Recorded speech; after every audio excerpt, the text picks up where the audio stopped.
excuse me, YouTube, but how dare you be such a wonderful and adorable human all the time? Jay, you are the sweetest and most wonderful and adorable human. Thank you so much for always hyping me up. Also, what the heck, why is the game not showing up? Okay, there we go. Hopefully now it's showing up. I think I have to just open the window. Oh, you know what? There we go. Let's try this. Oh my god, always a scuff stream. Let me know if the game is showing up or not. Okay, it's showing up now. That's so weird. That's so weird. Anyways, let me get back to reading these. ASMR. Wait, let me just scroll up here real quick. ASMR means we get that adorable laugh. Exactly the way that Nier wrote it. But her laugh's always adorable. Thank you so much, Gavin. I really appreciate it. I mean, her everything is always adorable, but the ASMR laugh hits the spot. Honestly, I'm surprised that it seems to be very popular among everybody, because it really reminds me of, I forgot the cartoon character, the cat cartoon character, Tom and Jerry. I think it sounds like Tom's laugh. Oh my god, Ref, okay, anyway, some more stream time to spam the Al redeems. Okay, let me just lean back. I could do the howl if I just lean back from the mic.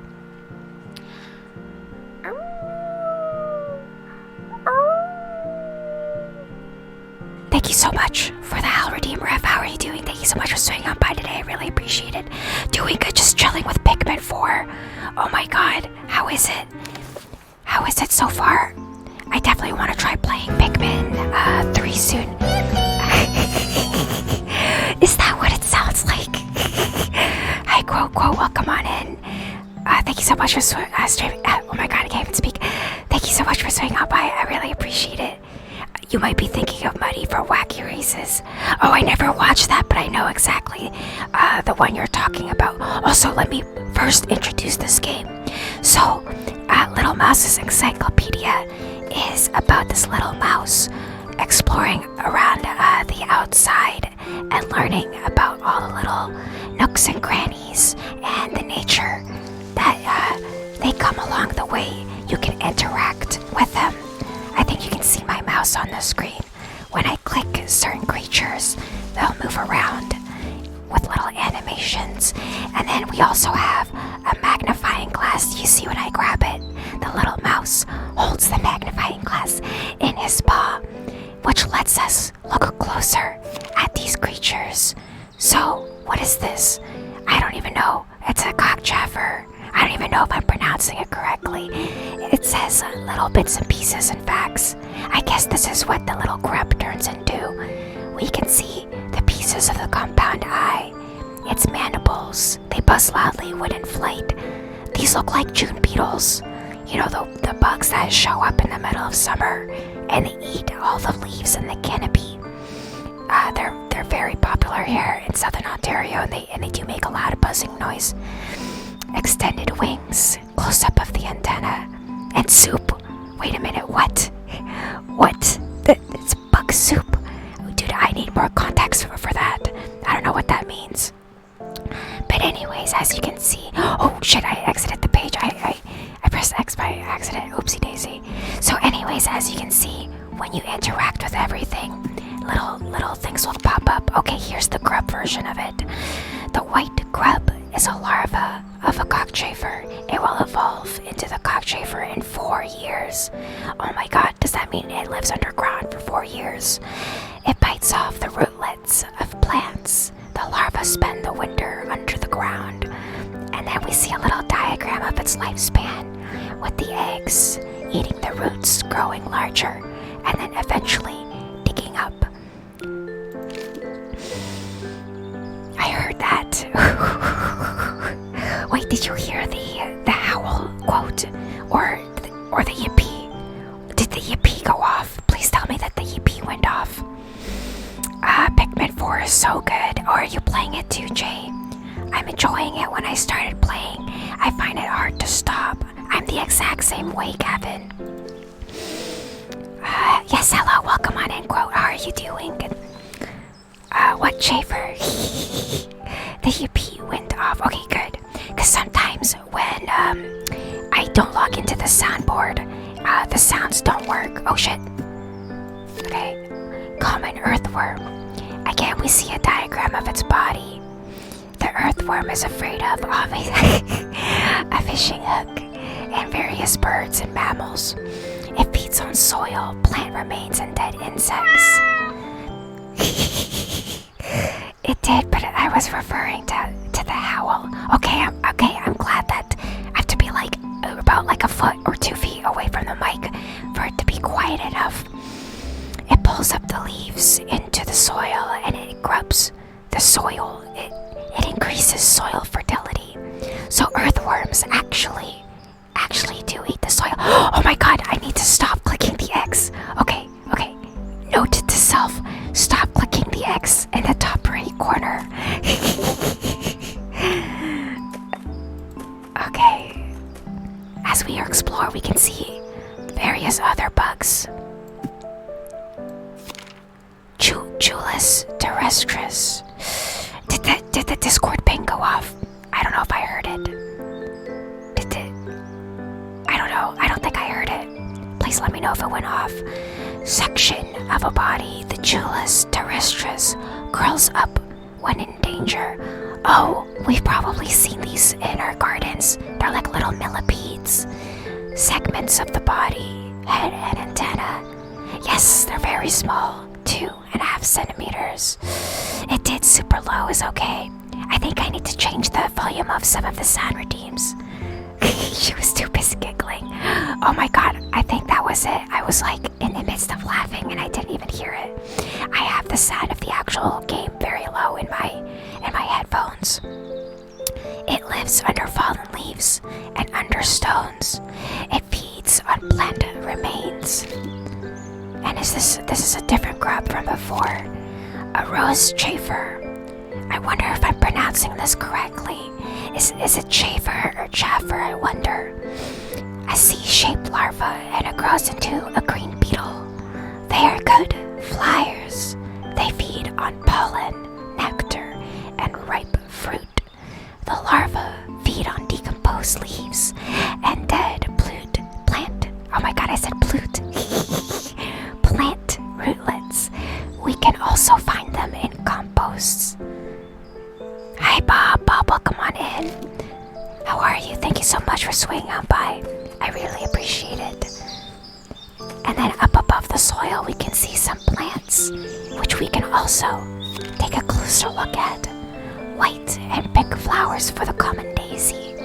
It blooms even when it's freezing. Close up of a leaf. It has a short root system, growing on meadows, lawns, field boundaries, and pastures, and it looks like it's edible as well. You've probably seen the common daisy yourself. Spring salad with flowers. Has anyone here ever tried eating wildflowers before? Or any kind of flowers? I have. I'm a swing by, but not by it. And doing good. How about you? I'm doing good, Bob. I've enjoyed this game previously before a couple years ago, so it's nice to revisit it.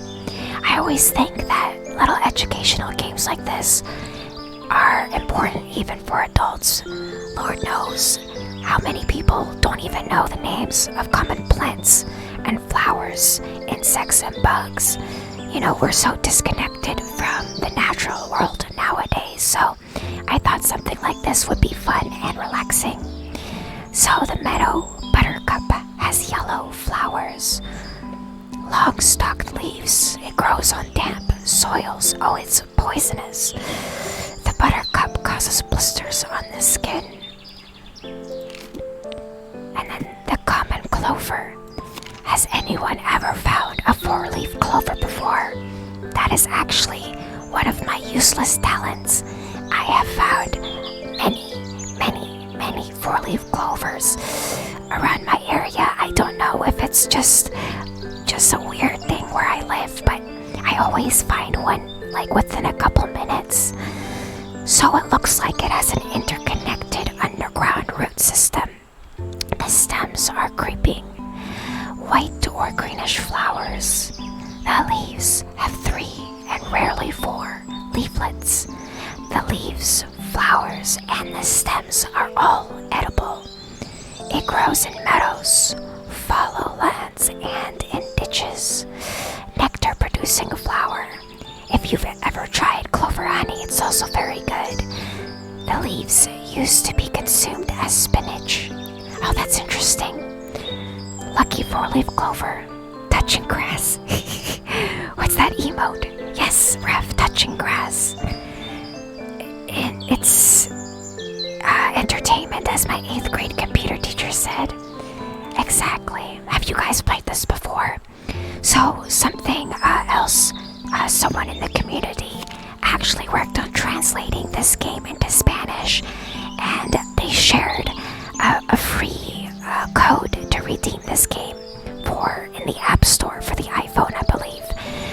If someone tries redeeming it, it may or may not be expired. So, feel free to try it out. Common dandelion, also very edible. I have actually made dandelion honey before. I posted pics like a while ago. I might repost them. Very easy to make, actually. Dandelion wreaths used to be a part of my childhood too, growing up. My mom would make this for me all the time, and then I learned how to make these also for myself. They have hollow stems, and it's a medicinal herb. The root system is long. It exudes a white bitter sap when broken. It grows on grassy spots, meadows, alongside roads, and you've probably seen this growing in the smallest cracks too, in between the cement, even in the city. It's a very robust plant. The seeds are dispersed by the wind. Making wishes by blowing off dandelion puffs was also one of my favoriteest things to do, especially during recess. I would make the wreaths and blow the dandelion puffs all the time. So if you ever see these, you could try eating it. I feel like I have tried the leaves before, but not the flowers. Only when I've processed them and made dandelion honey. It's a very simple process. You just add sugar and water, and you boil it on the stove for an X amount of time, depending on how many flowers you have. And then afterwards, you steep it through while catching all of the debris and let it sit, and then it turns into honey. You can also turn it into jelly by adding a different ingredient. It's like a jelly powder, a pectin, I believe it's called. And then you could turn it into a jelly instead. And then this, what is this? This almost looks like ivy. Oh wait, nettle. Stinging nettle, right? The flowers burst into bloom from the bottom up. Oh, and it also grows a fruit, growing 30 to 50 centimeters tall. It has a jagged leaf. Important food for the bees, so it's another wildflower. The stem is hollow and it grows along fences and ruins alongside roads and streams. Oh, and then that looks like a common white butterfly. Cabbage butterfly. I didn't know it was called this. You might also see this. This is a native bug here in Canada. Has a thin antenna, spots on its wings, and a black and a white body. Convoluted proboscis, right? The collecting, the tongue, I guess, is called a proboscis. Down below, we see a diagram of its growth. Eggs, caterpillar, pupa, and the butter uses its proboscis to collect nectar from blooms. Hello, Tax. Tax, welcome on in. Thank you so much for swinging on by.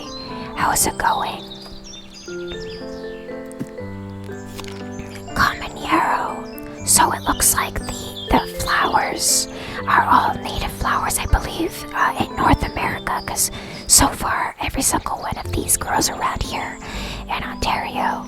I'm actually not sure where the setting is, but It might just be Overwatch is down, so I'm playing Fortnite. Oh my god. Rev, did you... wait, I think I shared it in the Discord. They're doing a freaking Futurama collab. Isn't that crazy? Futurama, which by the way, it got a reboot after a whole decade of the last season, since the last season. So another whole generation can find out how funny it is. Also, I think I need to burp. Just 1 second. I was eating just before I started streaming. Yes, they're bringing it back. Isn't that crazy, Rev? So, it looks like they got a contract with Disney because it's on Disney Plus. The first episode is currently out, and I watched it the other day. It's really good, and very meta because the entire time they make jokes about how TV shows don't get rebooted after a decade. So it's really good. So back to the common yarrow. It's a medicinal herb. Has white and pinkish flowers. Close up of the leaf and the flower. It has a creeping rootstock. You probably have seen this too if you live in North America. It grows on field boundaries, meadows, and ruins, alongside roads and on forest edges. It is slightly bitter. Yarrow tea has medicinal effects, which I'm very curious what kind of effects it has. Honda, oh my gosh, Honda, thank you so much for the tier 1 sub for 4 months. Welcome on in. Thank you so much, I really appreciate it. Smoochies for Honda. How have you been, Honda? Thank you so much for swinging on it. I really appreciate it. Yes, but they almost screwed over John DiMaggio. They were going to recast him instead of giving him a raise after 10 years, but no one would take the part from him. Which character does John DiMaggio voice? It has to be a main character, right? Is it Bender or Fry? I'm very bad with names, so I'm very bad at remembering them. Yeah, Bender, dude. Bender is such an iconic voice, they can't replace him. I can't believe how stingy a lot of these studios have been. Apparently one of the strikes, I don't know, I think it was the animated part, they finally won to get some raises for the animation studios, but still the writers' strike is still ongoing. I really hope that the writers, the voice actors, the animators, and everybody gets their dues, because every single one of those roles is incredibly important, and a lot of our favorite programs would not be possible without the talents of all of those amazing people. So I'm really glad John and everybody else was able to be recast, because so far it sounds like everybody sounds the same. I don't think I heard anyone different. So the Carthusian pink flower, Carthusian has dark pink flowers, which burst into bloom gradually, consisting of 5 petals. The leaves are arranged in pairs, going opposite of each other. The leaves have small, jagged edges. These wildflowers grow on dry meadows and in field boundaries. The seeds are very small, contained in a capsule. Oh, I think this is thyme. This looks like thyme to me. Is this an herb? Let's take a look. Yes, I was right. So I love gardening myself, and we have a bunch of different things like this too. So we have a balcony garden, and herbs grow very well in pots, thyme being one of them. It has a short, woody stem. The flowers are small and purple. The leaves are various shapes. And also, thyme has an amazingly nice smell. If you take the leaves and rub them between your fingers, they have a nice earthy smell to them. The stems are also creeping, which I believe means that as they creep along the top, they also sprout roots notes as they go along. The broad-leaved thyme has a strong aromatic scent. It grows mostly on dry, grassy slopes. I believe it needs a lot of sun. The tea is used to cure coughs. I myself haven't tried thyme leaf, but I do use it in cooking. Here we have a diagram of a close-up of the flower. And you can also try thyme by hanging it upside down. You could do this with a lot of herbs, actually. WGA and SAG. Honestly, I don't remember what the acronyms stand for, but I know that they're for the studios. The strikes are still ongoing, but UPS. Okay, yes, the UPS one made a deal with the Teamsters Truck Drivers Union. I'm very happy to hear that they were able to win races, because being a delivery driver, or even just doing delivery in general, is not easy, especially in harsher temperatures in summer and winter time. Hello, Quitty Kitty, welcome on in. Can we get a shout out for Quitty, please? Quitty's very talented and a very funny guy. Welcome on in. Thank you so much for swinging by. I really appreciate it. Yes, we are doing an ASMR whisper stream. Right now, we are playing Little Mouse's Encyclopedia, where we learn natural facts about the world around us. Specifically, I'm pretty sure this is set in North America, because so far all of the plants I recognize, and they are native here in Canada. Here we have a brown knapweed. It has pink or purple flowers, and it's a honey-producing flower, meaning it's very popular with bees. The upper leaves looks like they're smoothed, and also has jagged leaves, basal leaves. The leaves are of various shapes. It grows in meadows, pastures, field boundaries, and alongside roads. So all of these wildflowers seem to grow alongside each other. I hope you enjoyed Final Fantasy. Quitty, were you playing the new Final Fantasy game? That's Final Fantasy 16 right near. Writers Guild of America and Screen Actors Guild, American Federation of Television and Radio Artists. That's a mouthful, Jay, but yes. So both the writers and the screen actors, both are currently on strikes. Not much, just getting serenaded by this ASMR. I'm glad you're enjoying it, Nier, and hopefully I hope you guys find it educational and relaxing. Yes, it was the greatest of all time. Is GOTY greatest of... GOTY... Wait, what does that stand for? I'm sorry. I thought for a second it meant greatest of all time, but I think I'm wrong. Just had dinner, watching anime, and chilling now. Quitty, what did you have for dinner? I had girl dinner, also known as scrounging around and eating a bunch of the same thing. Which for me was just cracking open a giant can of preserved fruit cubes, and I ate a gigantic bowl of that for dinner. Game of the year. Okay, there we go. So I was very close, Nier. I was very close. I'm not a complete noob. I got the gist of it. Here we have a ripwort plantain. The fruit capsule has spikes of small flowers around the base, and it has broadleaf plantain and hoary plantain, ripwort plantain. So it has several different kinds of leaf shapes. Whoa, what's it called when you mess up your speech? Oh, I had a lisp there for a second. Rosette of basil leaves around the basin. It grows on grassy spots, meadows, pastures, and along roads. The plantain syrup is a remedy for coughs. Oh, that's interesting. I don't think I've seen this before. Oh, look, it's a grasshopper. Oh no, it jumped away. I hope I can find it later. Oh, there it is. It jumped back. Let's take a closer look. Oh, I let go too quickly. There we go. The great green bush cricket.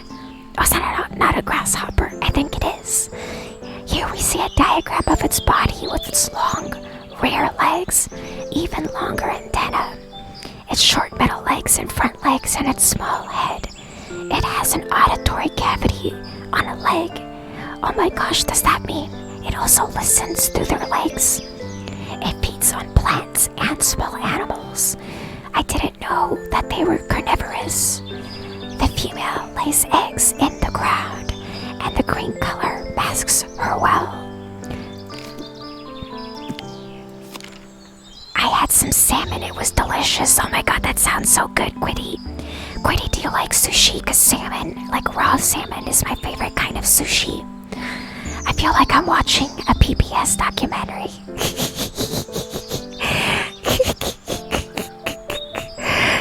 I'm glad that you're finding it educational, Jay.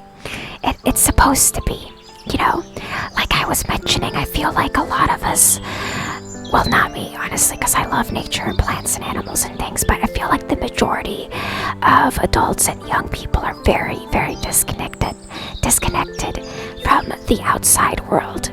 So many people don't know the names of just even native plants or native trees or native animals. You know, you point at something and they don't even know what it is, which is pretty sad. So here we have some harebells. The flowers are violet colored. It looks like a bell shape. It has sessile leaves.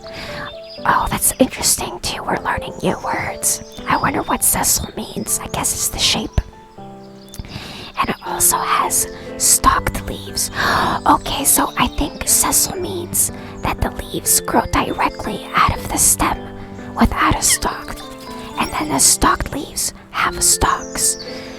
Nier, oh my gosh, Nier, thank you so much for gifting a tier 1 sub to Quiddy. Quiddy, enjoy your new emojis and an ad-free stream. Kisses for Nier. Lots of smoochies, thank you so much, I really appreciate it. Your laugh is so adorable. Thank you so much, Quiddy, I really appreciate it. Featuring female Bob Ross. Oh my gosh, Nier, that would be such a cute stream. Like, doing art on stream that's actually a great ASMR idea, because you can also be very quiet and calm and relaxing when doing that. So I'm taking a mental note now. Forever the cute. Hello, Pixel, welcome on in. Thank you so much for swinging on by.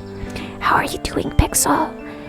A British survey found that children could more accurately name Pokemon than woodland creatures, but to be fair, woodland creatures generally don't yell their names at you when they show up. You know, Jay, I was actually watching a bunch of videos related to Pokemon because I also wanted to refresh my Pokemon vocabulary, because I've been forgetting a lot of the names from past generations. But that's a good comparison. Cheesecake, oh my gosh, thank you so much for the tier 1 sub. Thank you so much for subbing for 5 months. Smoochies for you.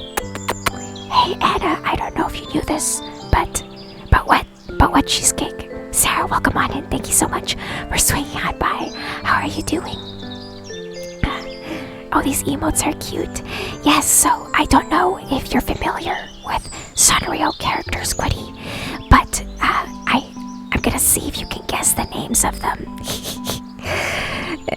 Yes, welcome on in. So, we were just discussing the shapes of the leaves here. Sessile, I'm pretty sure means that they grow directly from the stalk. Here we see a diagram of the section of the flower. Who here ever liked to watch My Magical School Bus and remembers the episode of when they actually went into one of these? That was one of my favorite episodes. Here we see the close-up of the different leaves of the ones that grow directly from the stem and the ones that have a stalk. It's a protected plant. Oh, I wonder if it's endangered. It grows on pastures, meadows, field boundaries, slopes, and on forest edges. Whoa, what is that? Is that a fly? And look, a dragonfly. Oh. Ox-eye daisy has white flowers. This is also a very common wildflower. You've probably seen this if you live in North America, and I believe daisies also grow natively in Europe as well. A close-up of the long petal, close-up of the jagged leaf. I think they're more scalloped. The teeth, oh, they're toothed. There we go. There's the proper terminology. It grows on meadows, hillsides, pastures, along roads, and in light forests. Oh, who has ever done this? Where you pick the petals off a leaf and you go, they love me not. They love me not. I remember doing this with dandelions. Did anyone else do this as school children? Wait, the world may never know, Anna. No, you have to answer cheesecake, but what? Let's take a close-up of the fly. Oh my gosh. At home from work, painting for a commission. Looking forward to a summer cozy stream. Thank you so much for listening while you're painting. What are you painting? Is it a figurine pixel? I didn't know you do painting commissions. That's so cool. Everybody in the community is so talented. Like I mentioned before, there was actually someone who did the Spanish translation for this exact game, and they posted a redeem key in the Discord for the iPhone app version of this game. So if anyone wants to claim it, it may or may not be expired. So just a disclaimer because we're not sure.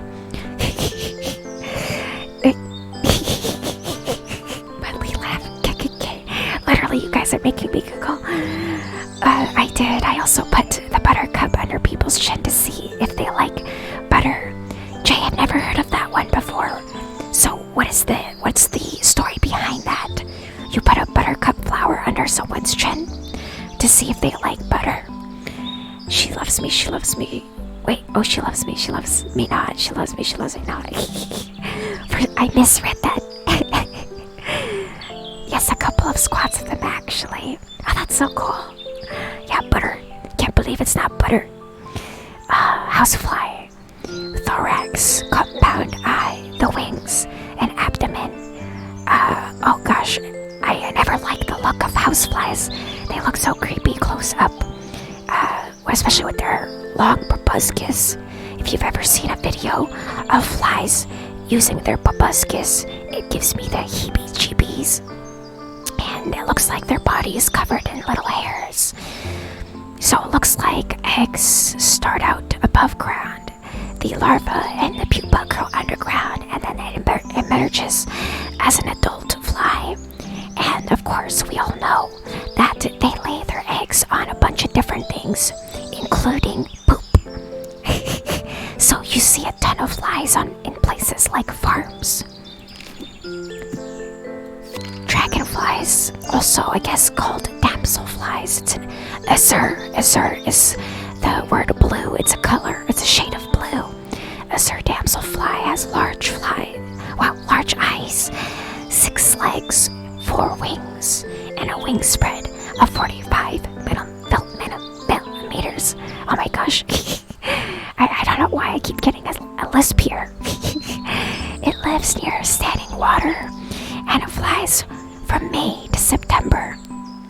So every dragonfly, so not just damselflies, they lay their eggs near water because the nymphs are actually aquatic. They live underwater where they get bigger and then climb out of the water, shed their skin, much like a butterfly, and emerge a full-grown damselfly, aka dragonfly. Flies meet my flip-flops. Yeah, if their chin glows yellow, they like butter, and it should, because buttercups reflect the light. That's so cute, Jay. I've never heard of that one. Oh, here's a common flower right here. Who here knows what this is? Come on, you guys, I know you know what this is. So recently, this blue one right here, recently I went berry picking with some friends, and one of the stalls there, they had someone selling jewelry with pressed flowers, and preserved in acrylic, so I bought a pair of earrings with these exact flowers in them. So if you guys don't know, these are called forget-me-nots. They're very small.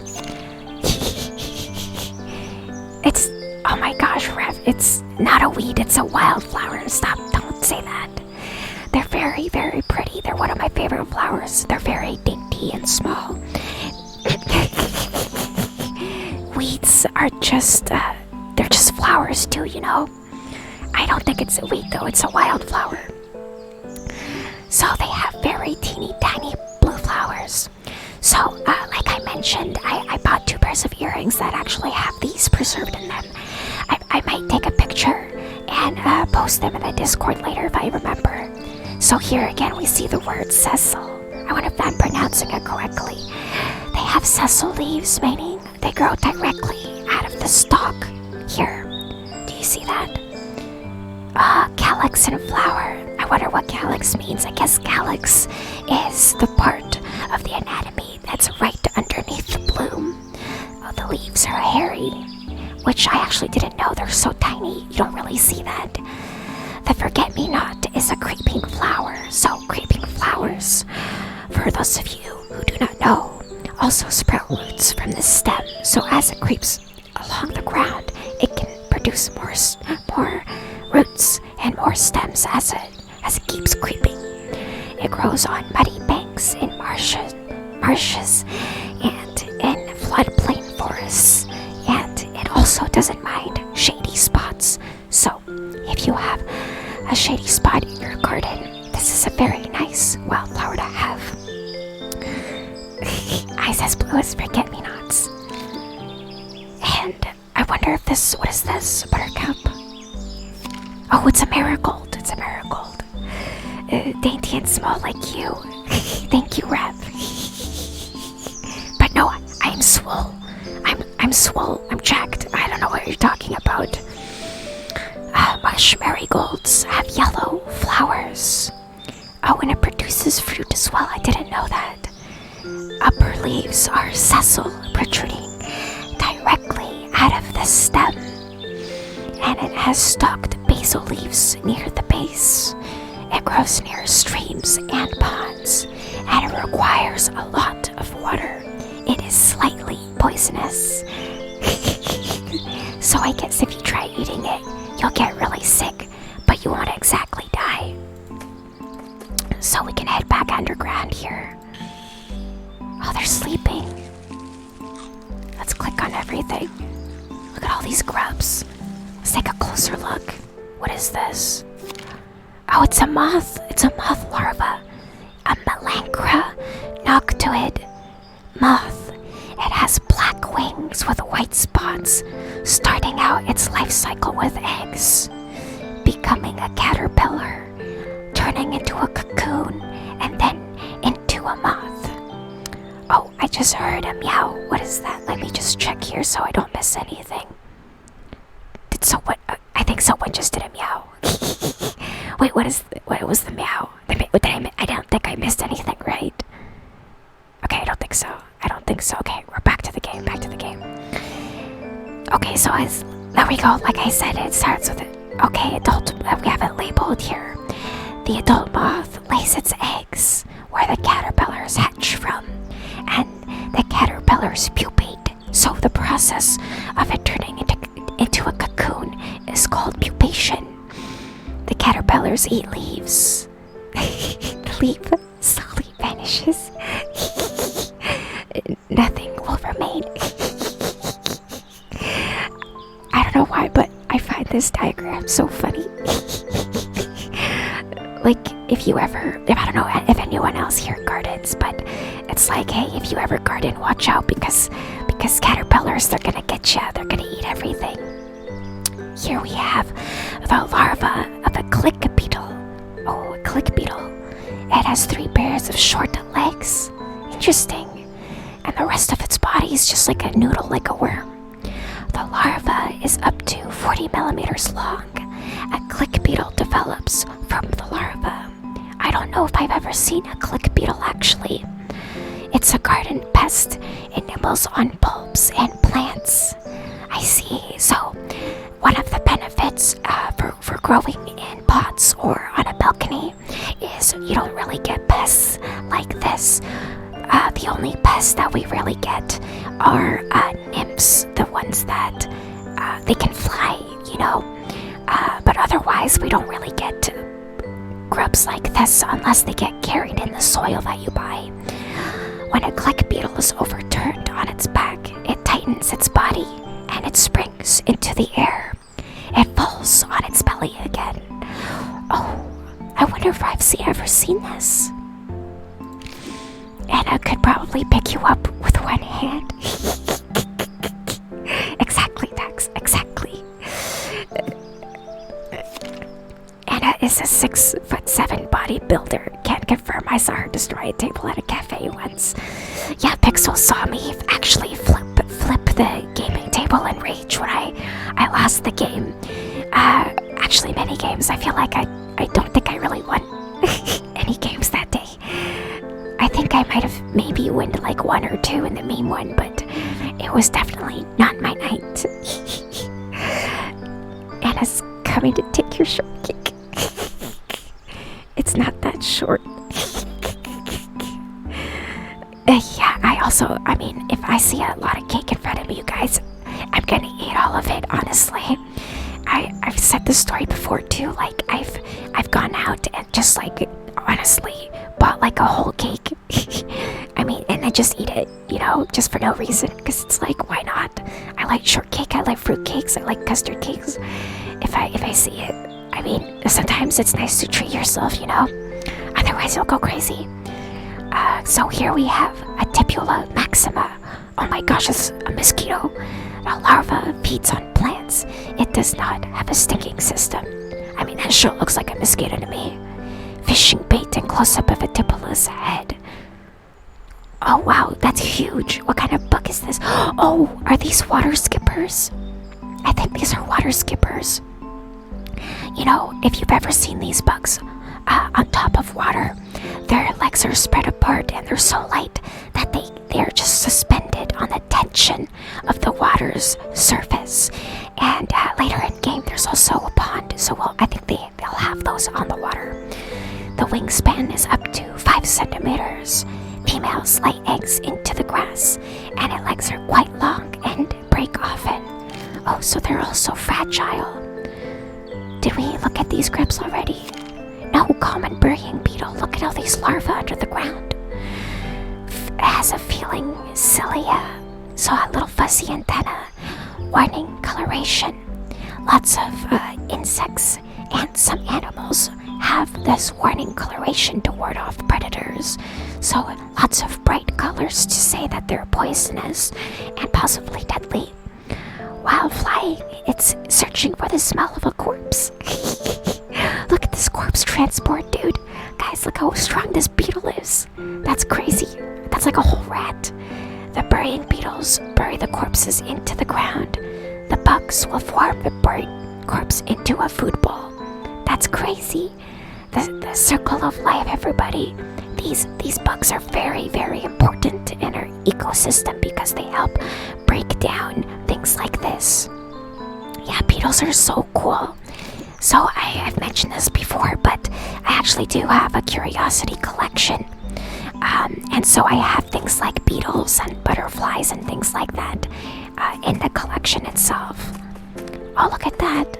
Some sleeping mammals.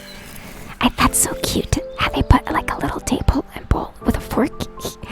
What are these fools? Oh, it's their shrews. Look how cute. It eats as much as it weighs every day. Wow. Look at the little shrew skull in its little tracks. I love how they put the food it eats into a bowl. They're very sophisticated creatures.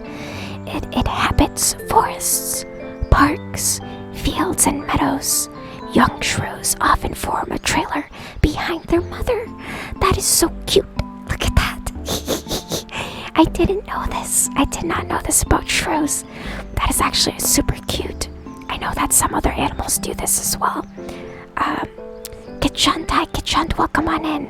How are you doing? Thank you so much for swinging on by. Anna, please don't add me to your collection. Don't worry, Ref. The only things in my collection have passed away from natural causes.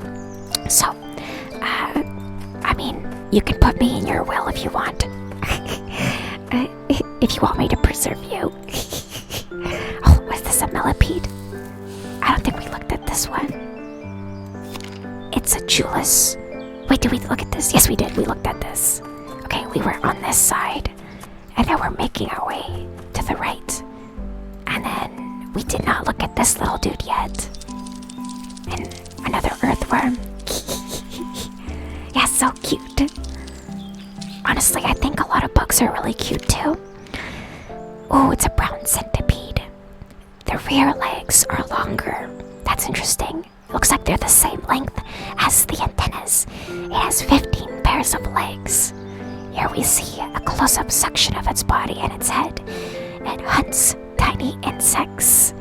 It lives under tree bark, under stones, and in fallen leaves. And if you have a basement, you might see these pop up too. One time when I was over at a friend's house and I was like using the shower in the basement, I grabbed the towel and it had one of these guys in it, and it was so gigantic. I screamed because it scared the shit out of me. It was like a gigantic centipede. And it was on a towel. So you might see these two crawling around. And what is this, another type of earthworm? Oh, observation of earthworms. Oh, so this is a little project you can do. So if anyone here has kids, things like this too. When I was growing up, I absolutely adored and loved educational activities like this. You will need a large glass, 2 to 3 earthworms, paper, tape, sand, soil, and a couple of leaves. Earthworms grub soil. Oh, so I guess the process of earthworms eating soil is called grubbing. In a couple of days, they will mix the layers of soil and sand. Here's the production process. Pour the sand and soil into the glass. Cover it with paper and seal it with tape. Add a couple of earthworms and leave it for some time. Oh, so I guess you could also see them tunneling around the outsides. And of course, after you're done, you would put them back outside. I learned last week that earthworms aren't even native to North America. Really? Where did they come from, Pixel? Pixel, thank you so much for the Hydrate Redeem. Let me take a sip.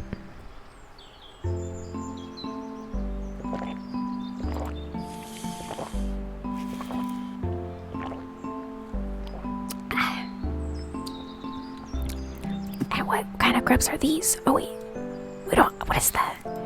I guess we'll never find out. What is this? Oh, I can't click on those. Okay, let's go back down. Make sure we don't miss anything. Oh, look at that, there's even more. What's this? Oh, I love how even the eggs move. What, that was way more than a sip. It was a very loud ref. Honestly, I'm gonna take another sip because, like, I'm super parched.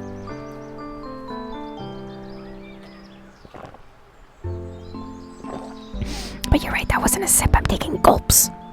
Because it's so hot. I get very overheated easily and super thirsty. Let's take a look. Oh, it's a European mole cricket. Function of feeling, Circe. So I wonder if these are back antennae. It digs with its strong front legs, which looks like it has claws. The European mole cricket can fly and swim.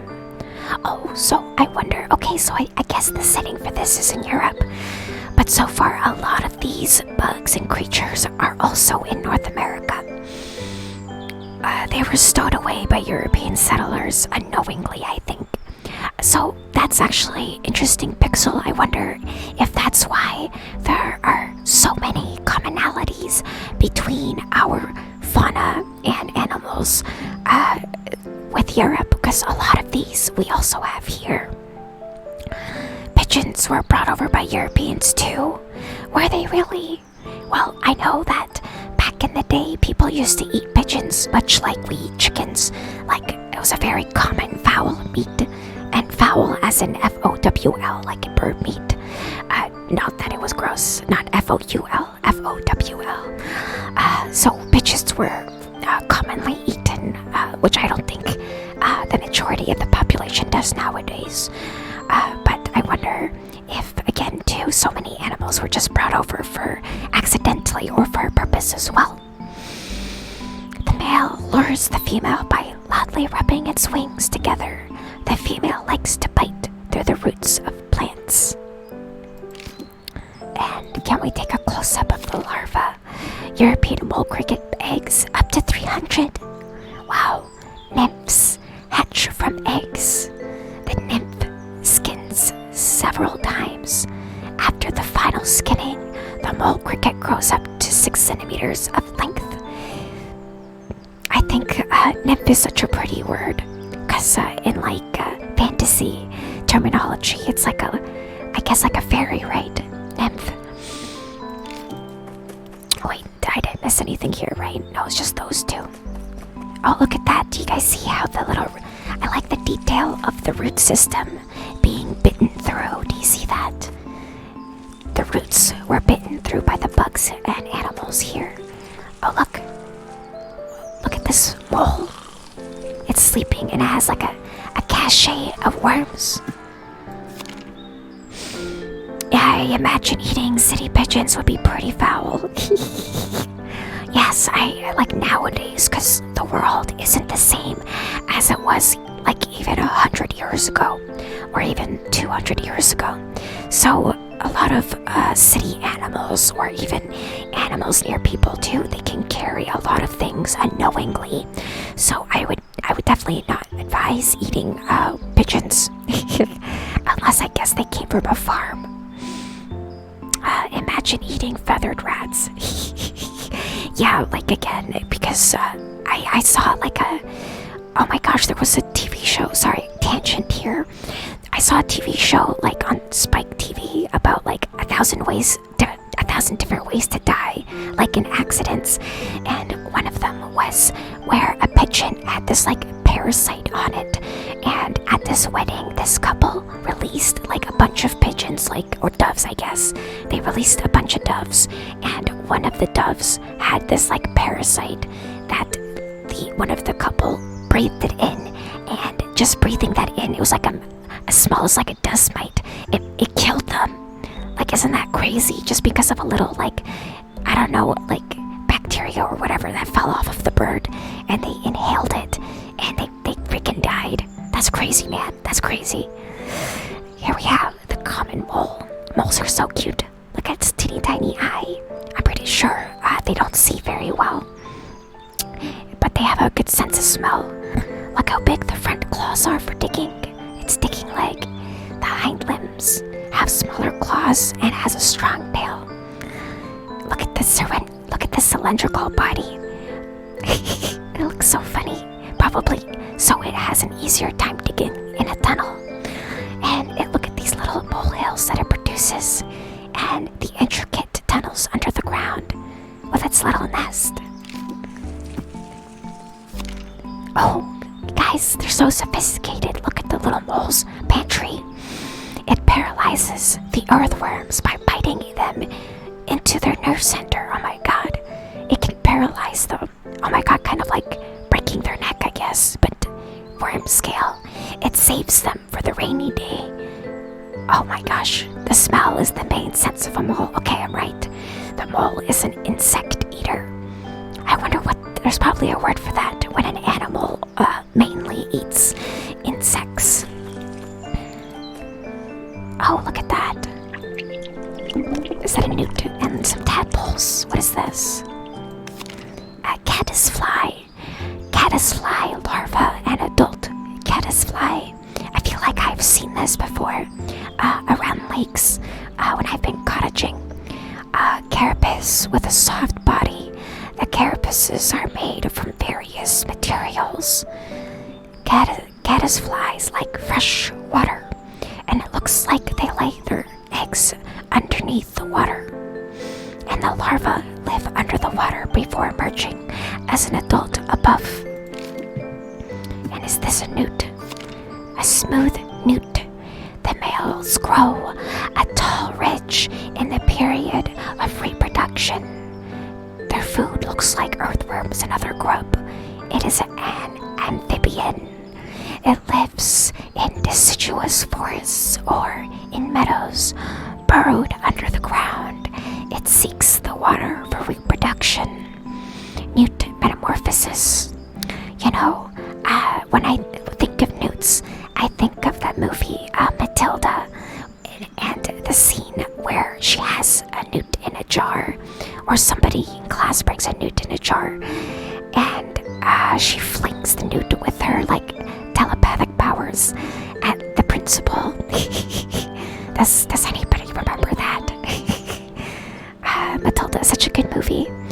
I was thinking about doing a movie night in the Discord sometime, where we stream a movie like that and watch it together, but just talking in the chat.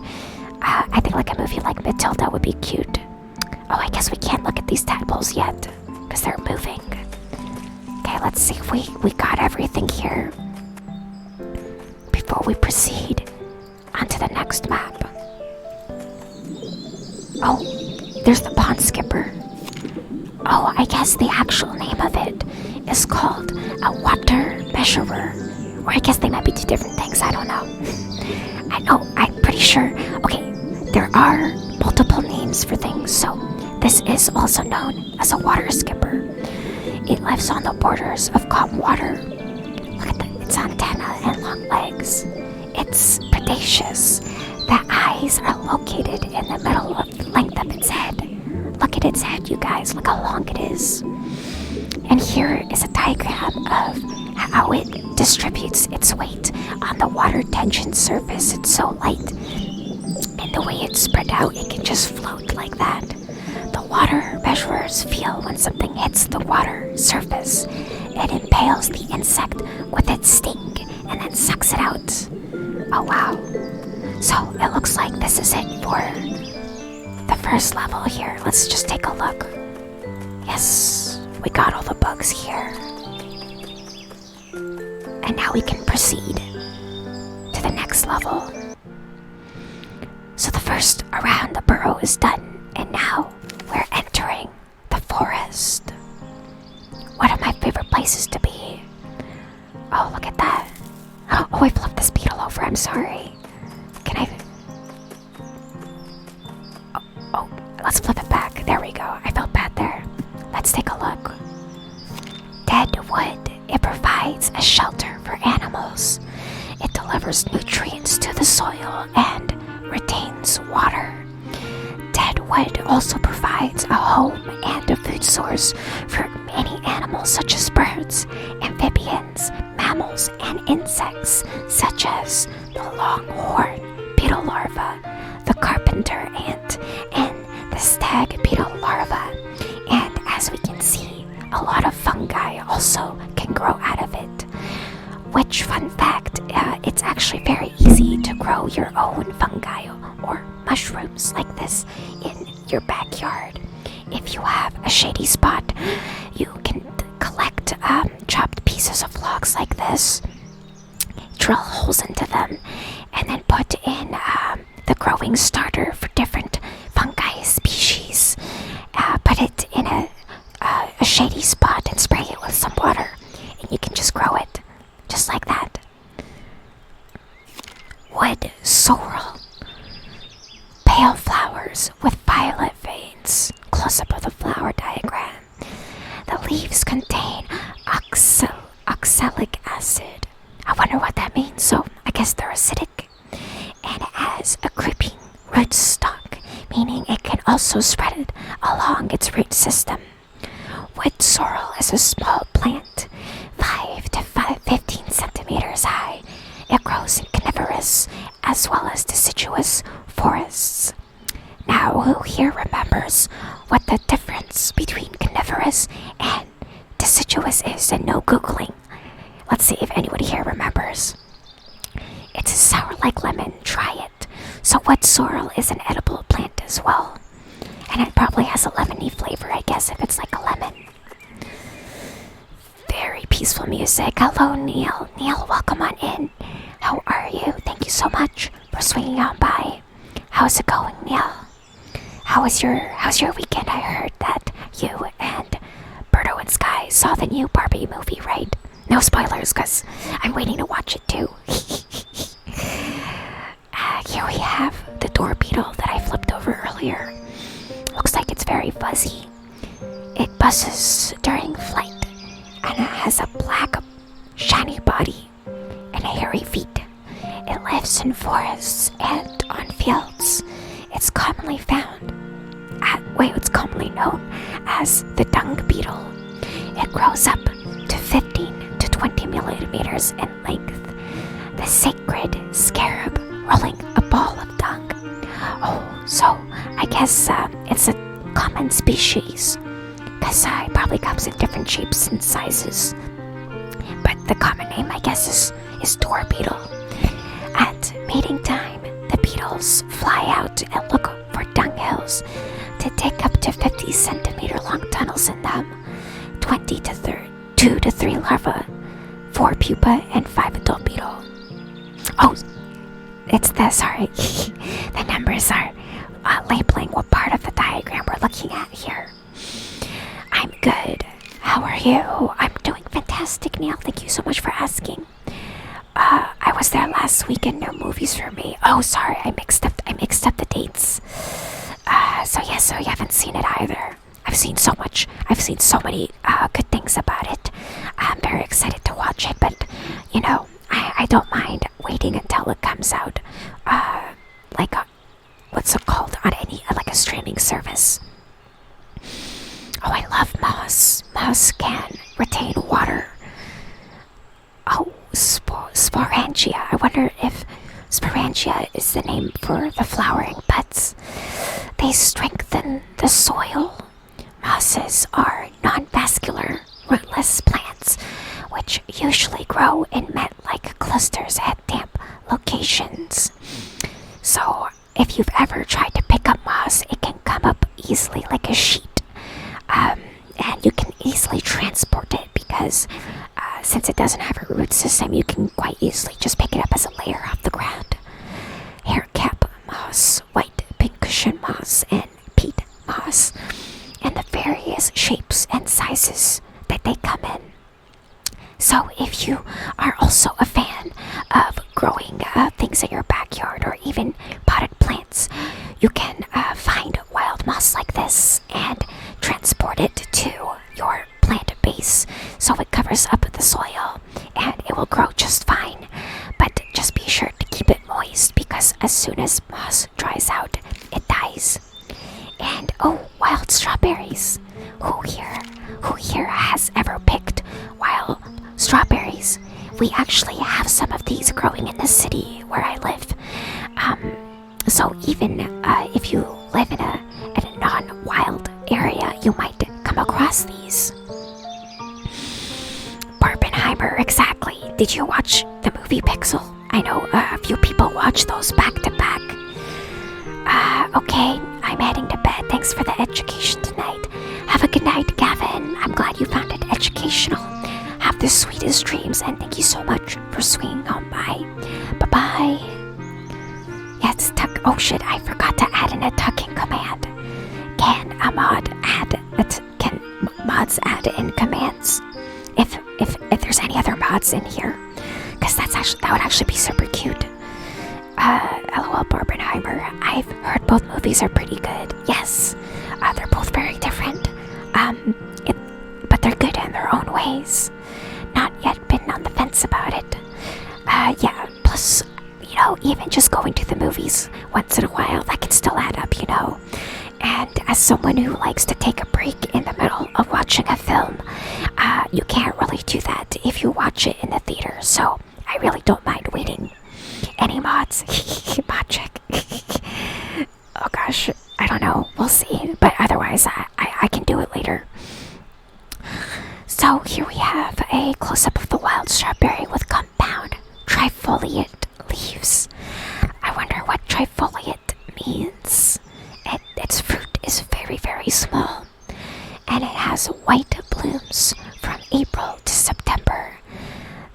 strawberry is a fleshy receptacle. It has branched, fibrous roots, and runners can take root. So, a runner is like a stalk that spreads along the top of the ground, which can grow roots and stems from it. So, very much the same as our domesticated strawberry, which, probably came from the wild strawberry. Because wild strawberries are very, very teeny tiny, where our domestic strawberries are very big and juicy after many, many years of breeding. And also isolating certain genes that we want from the plant. It's a perennial medicinal herb. It grows in light forests and on slopes. They're so yummy. So wild creatures obviously also enjoy them. And what is this, a termite hill? Look at them. They're so cute. Oh, they're waving at it. They're waving at them. That's so cute. Oppenheimer's 3 hours long. Oh my god. Absolutely not. Absolutely not. Let's click on them again. I feel like after an hour and a half, I would need like a break. I agree. It's nice to go once in a while, but watching from home is very comfy and easier to watch with friends. Exactly, dear. Exactly. I have the exact same sentiment. Trifoliant means it has 3 leaves on each stalk. Oh, that's so cool. Thank you so much for looking that up, Ref. I didn't know that there was a word for that. There's a word for everything. Genetic engineering, baby. Yeah.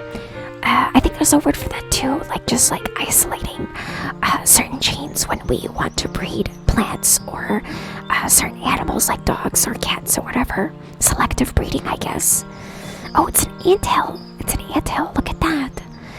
The longer side is south-oriented. I did not know that. It's so interesting that they orient it. I wonder if that's through the magnetic pull or if it's because of the sun. Accommodates more than 1 million ants. Wow. It serves as a nest for the ants. And then here we see the label diagram with the eggs, pupa, larva. There's 4 queens. Wow, I guess they could have more than... Oh, wait, 4. Sorry, I'm mixing up the numbers with the labels. It has 1 queen.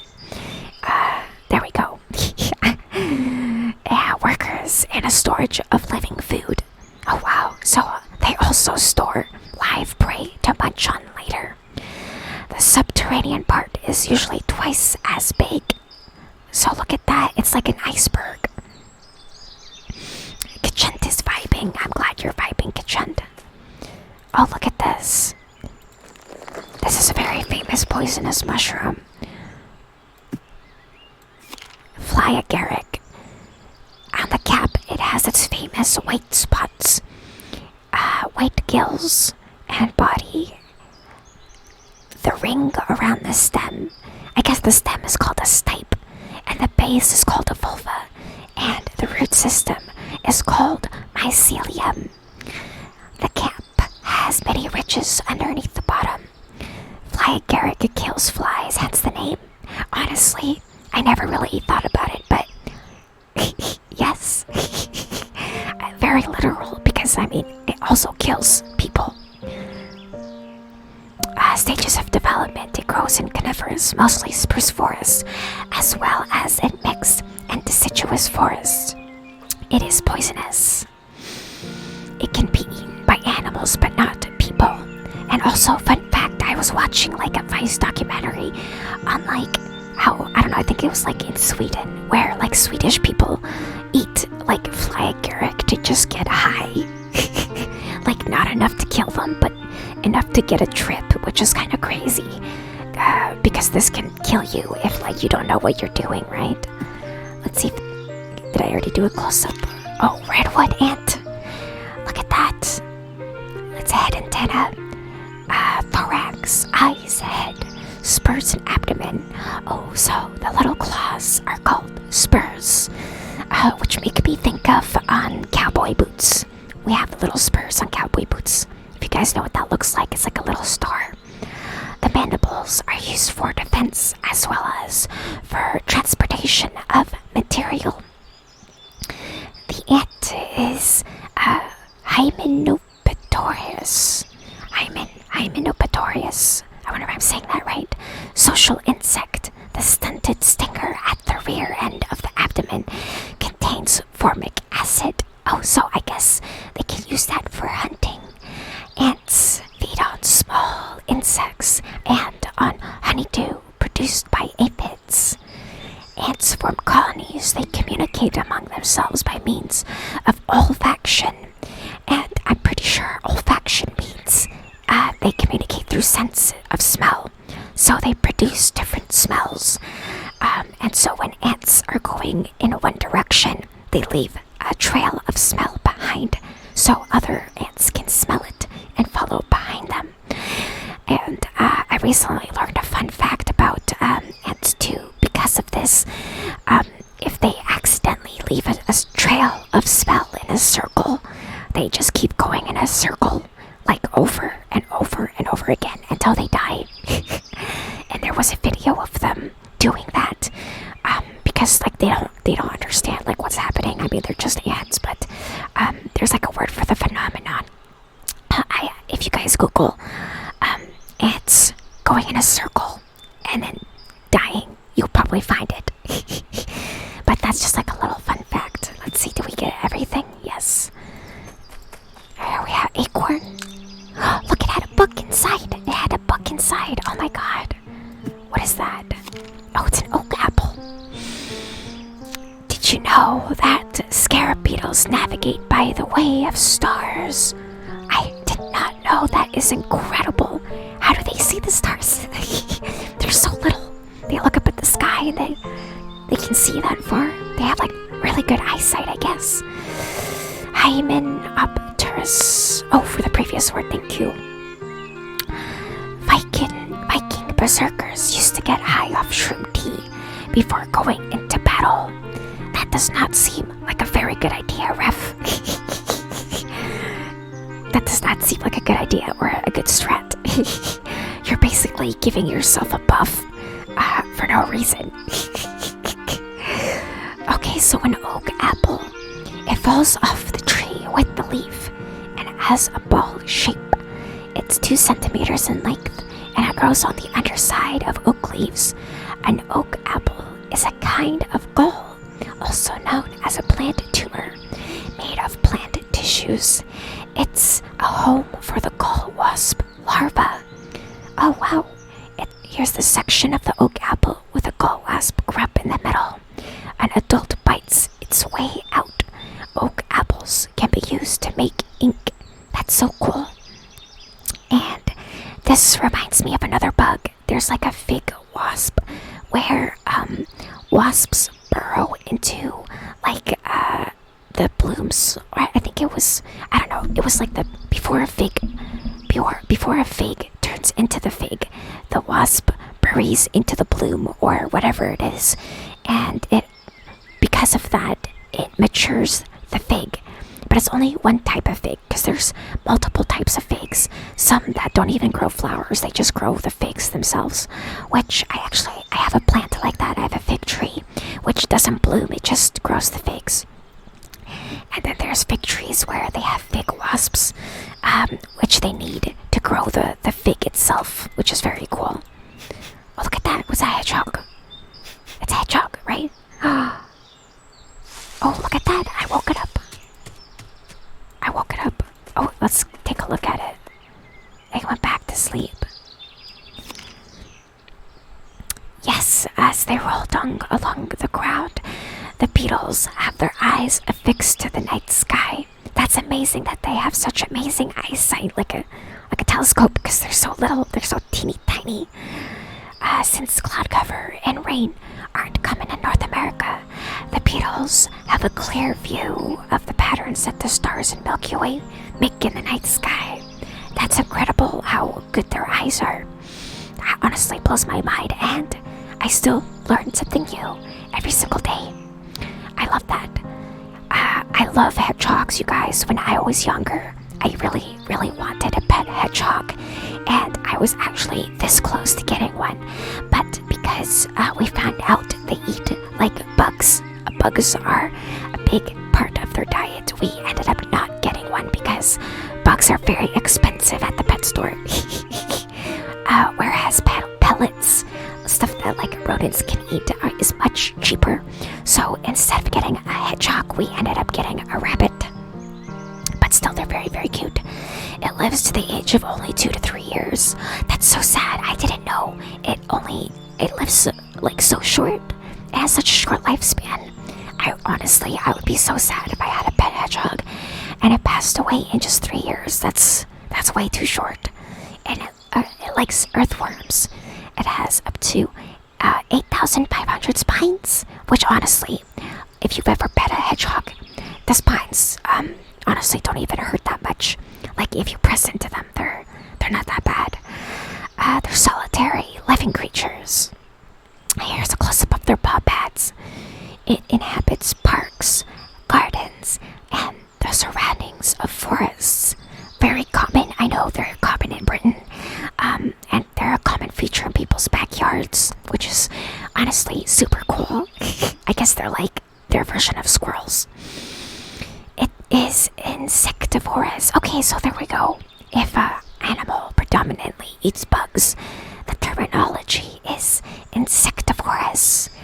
It hibernates during the winter. Oh, I did not know that. If threatened, hedgehogs will roll up into a ball. They can run fast, swim, and climb, but suffer from many parasites. Oh, poor little guys. That's very sad. Okay, let's see if I clicked everything. Oh, look, it's a fox. Oh shit, foxes eat bunnies. Oh, or sorry, I called this a bunny. It's a mouse. Did you see it? It licked its lips. It showed me mercy. It showed me mercy and it didn't eat me. Wow, look at the fern. The fern grew after clicking it. Oh, let's take a close-up. The red fox. Brown Sonic. Yeah, I mean Sonic. Hedgehogs came first, Dax. And then, oh sorry, did I just say Sonic came first? I mean hedgehogs. Hedgehogs came first. So technically, Sonic is just a blue hedgehog, you know. We know you wanted a hedgehog so you could feel it. Chill, dogs. Wait. We know you wanted a hedgehog so you could feed it chili dogs. I don't get the reference. Is that a Sonic reference? Unfortunately, most small mammals have short lives, with the exception of bats, which can live for decades and don't seem to show age. Yeah, I guess so. And I wonder, I guess chihuahuas. I know chihuahuas are teeny tiny, and they can live to be like 20 years old. And I never saw the Sonic cartoon. No, I did not. I actually did not watch it growing up. My only exposure to Sonic was one of the very first video games where he's running through the rings on the platformer on the N64. My brother had that game. That was like my only introduction to Sonic, and that's about it.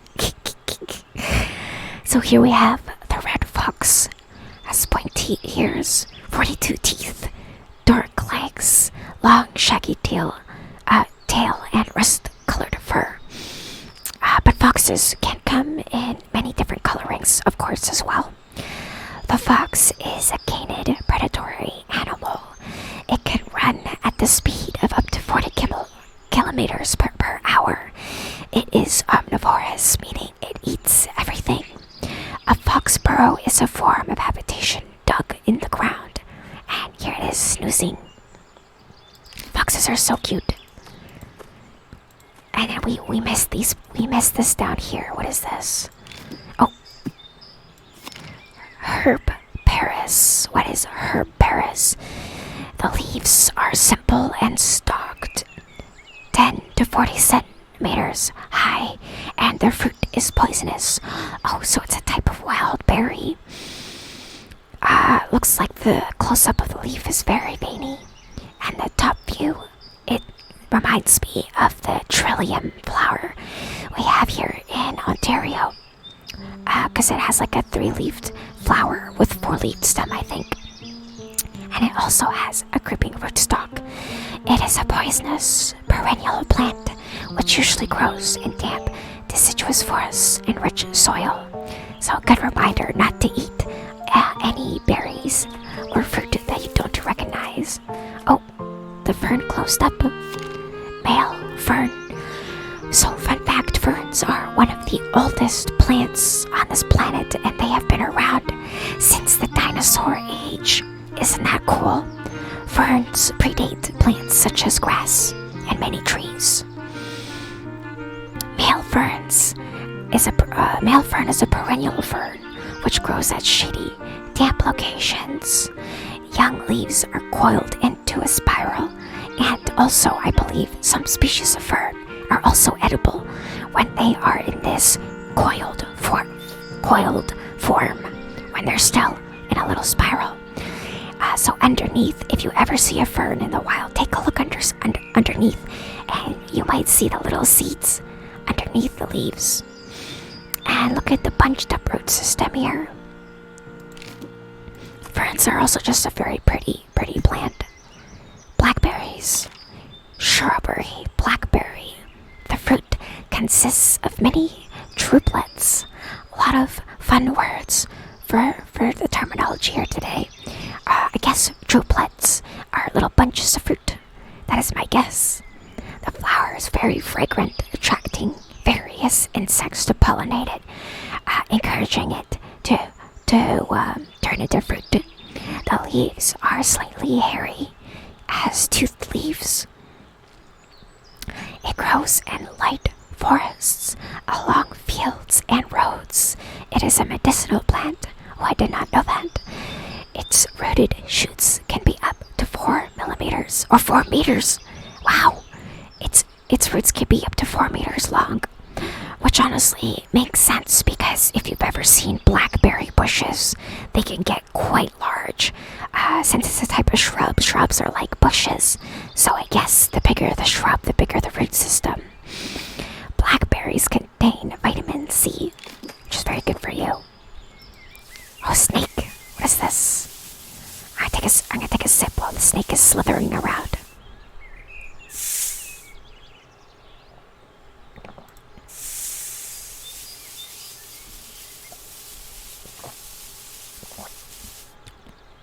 What kind of snake is this?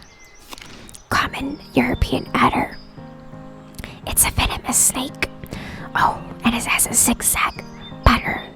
The adder is an endangered species which hunts at night. It likes to bask in the sun. And then, fun fact, with many snakes with long fangs like this, the fangs actually fold back into its mouth on a hinge. And when it opens its mouth, the fangs hinge forward and come out. Here we see the venomous gland inside of its head. It feeds on rodents, amphibians, and eggs. Young adders hatch out of eggs.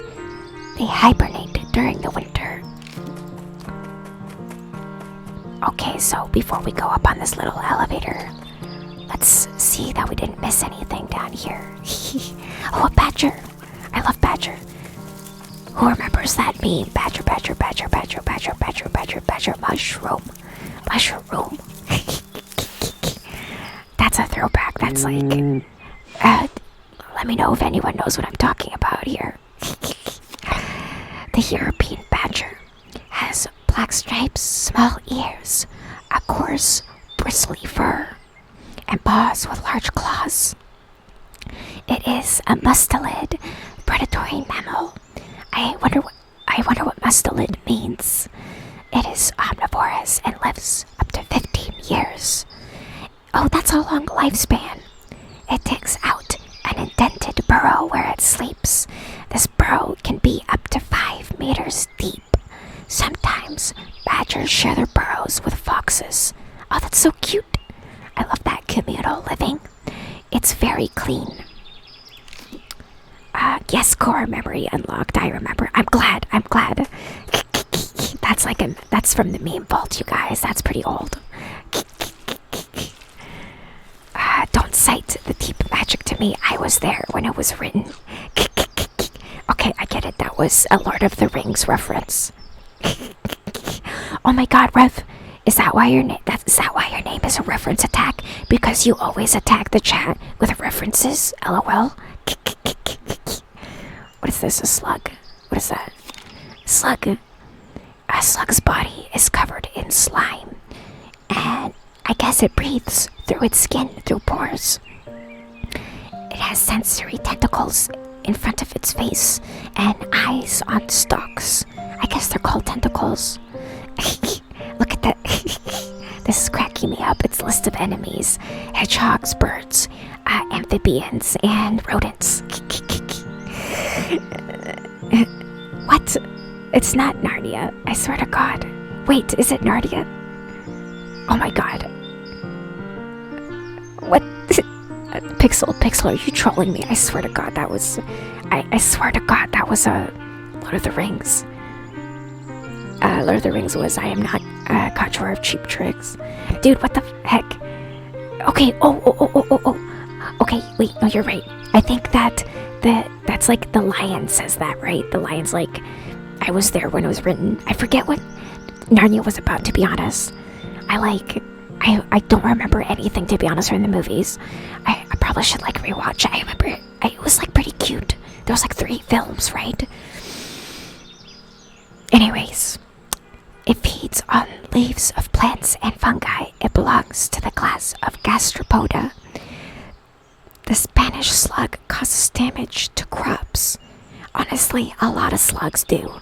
I don't know if it's just the Spanish slug, but there's a lot of different varieties of slugs that like to eat leaves, especially leaves from fruits and veggies that people like to grow.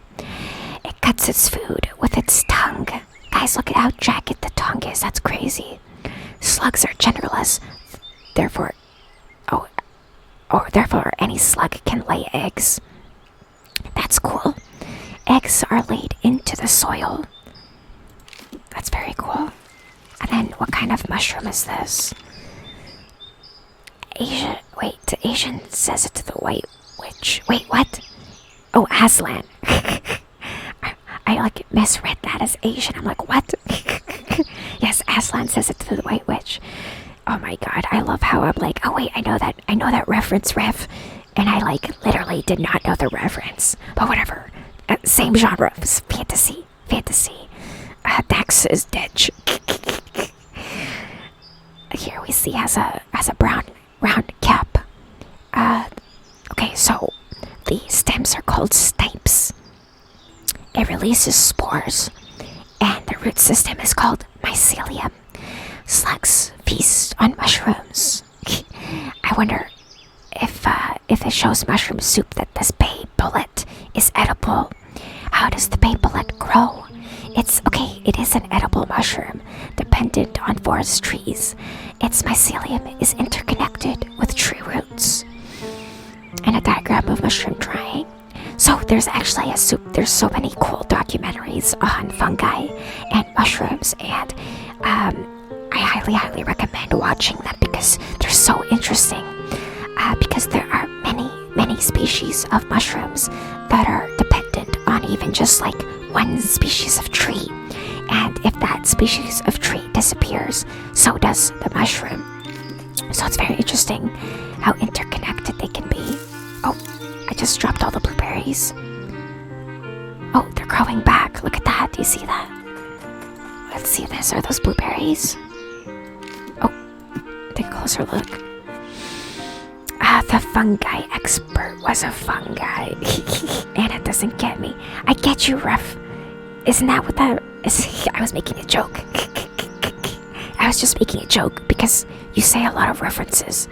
So I'm like, hence the name, right? European blueberry. It has deciduous leaves. It's a low branched shrub, and the shrub creates a thick cover. The flowers are also edible. Oh, I did not know that. Blueberries leave stains, that they do. You have to be very careful when you're picking them. If you've never been blueberry picking, I highly recommend it. It's so much fun and very easy because they grow so generously too. You can just take handfuls, and it's honestly faster than just like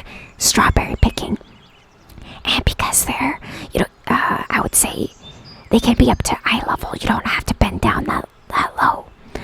It's a medicinal plant which grows mostly below conifers. The shrub can live up to several decades. Oh, I didn't know that there was like an expiry date. Fresh blueberries. I wonder if they're growing back. There we go. And then before we go up, let's see, did I get everything? Let's see this pine cone. How does the tree grow? Here's a diagram of it's a reproductive organ of plants. Squirrels and other animals are fond of its seeds. And I'm pretty sure we can also eat pine cone seeds, like they're edible for people as well. Different shapes of cones, spruce cones and pine cones, 2 different shapes. So pine cones have little seeds. If you ever see these on the ground, pick it up. And if you see these paper thin wafers, they look like that. But try pulling it out and you'll see a little seed attached at the end. And you can see squirrels eating these all the time. Spruce cones, I'm pretty sure. I've never looked at the seeds of these ones. These tight ones. And actually I've seen pine cones that have these thick these protruding thick cones, but on a longer one. Okay, let's make sure that we did not miss anything. Okay, we got the mosses. Let's just hold the magnifying glass. Yes, I got everything. We'll just take a quick walk around here. Yes, we got everything. Everything? Yep, okay, we can go around. Okay, we're good. So now we can move up the forest level. Should we take the elevator, you guys? Oh wait, we didn't look at the spider. What's that?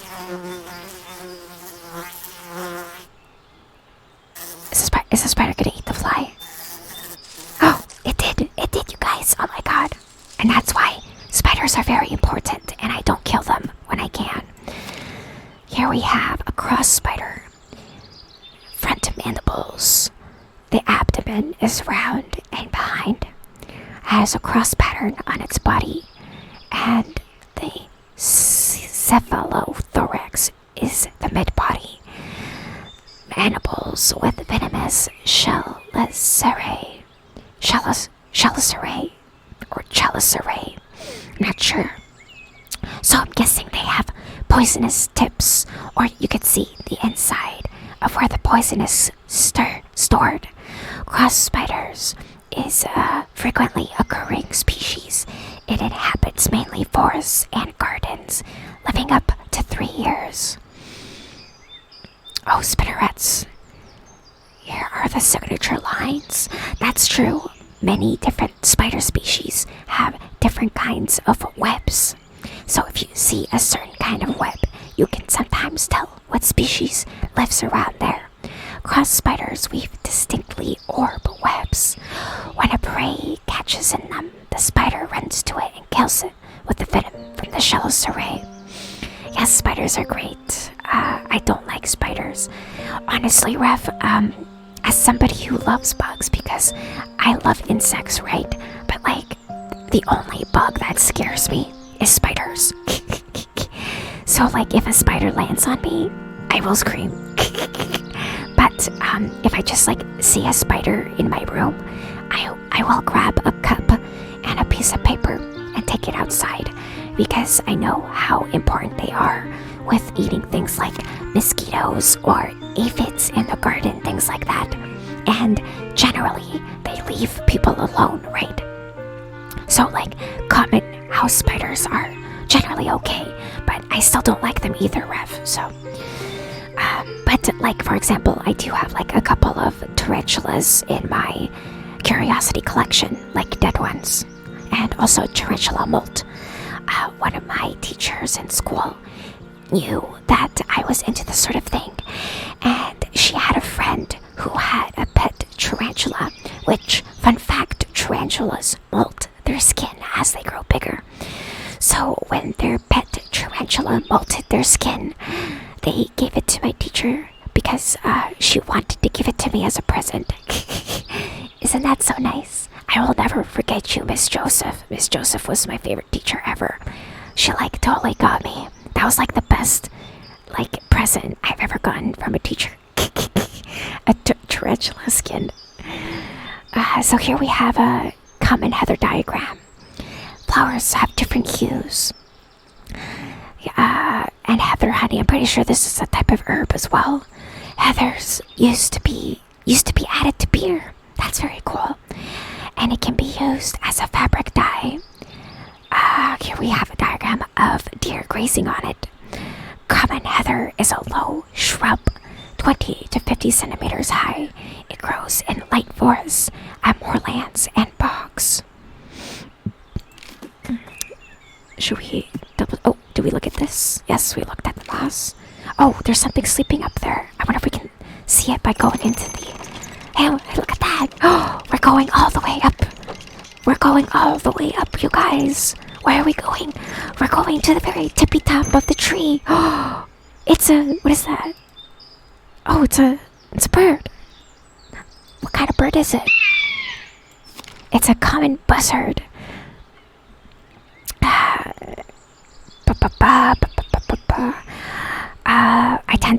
I tend to leave spiders be as they kill the other apartment-related pests. Exactly, me too, Pixel. Tarantulas, despite being gigantic and terrifying, are mostly harmless. Their venom can kill and dissolve small organisms, but does almost nothing to humans. And when it comes to tarantulas, like I said, I have a couple specimens in my collection, which I am totally okay with, but I don't want to hold a tarantula while it's alive. There's just something about, there's just like too many legs, you guys. So I don't like the feeling of having a spider on my body. So I still get the heebie-jeebies from spiders. The teacher was like, thanks, I'll give this to the weird wolf girl in my class. Ref, do you want to hear a funny story? Does chat want to hear a funny story? Because I totally... God, this is embarrassing. I totally pretended to be like a wolf girl in middle school. Like, in middle school, like literally, this was in the 7th grade, by the way. So this is my 7th grade teacher, so I used to wear like the fur trim from my jacket as like a tail.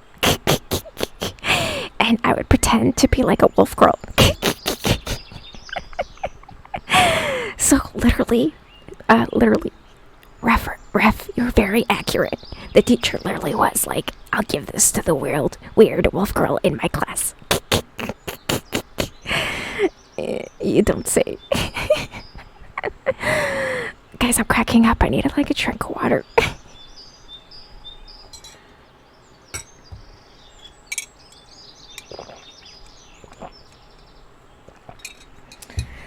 But anyways, my teacher was so nice, you guys. Like, she just like let me do my thing, and she was very supportive. And also, like, my friends just thought it was funny. Like, no one treated me any differently, It was very chill. But I definitely had a phase where I pretended to be a wolf girl. So spiders are also not particularly affectionate creatures, so while caring for them as pets can be fun and rewarding, they are not made to hold and cuddle. Yes, there's a lot of pets like that too. I mean, like fish as well, and certain birds too. Like, I used to have finches who did not like to be held or cuddled, but we would let them out and they would fly around the apartment, but they did not want to be near us, like on our hands or anything, but like they would go in and out of their cage and just fly around and whatever, quote unquote pretend. Yeah, actually I am a wolf girl. What am I saying? Thank you for the hydrate redeem, Pixel. Actually, I'll drink some more water.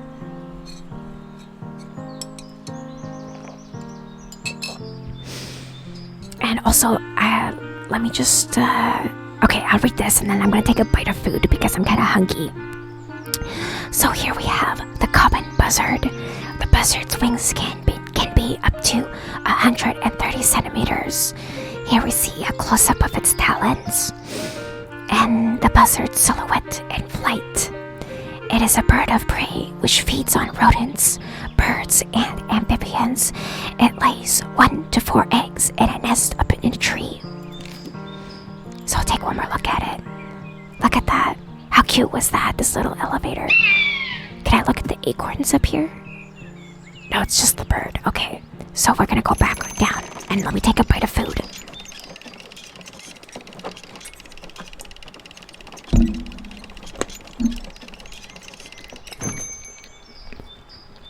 Some chewing ASMR.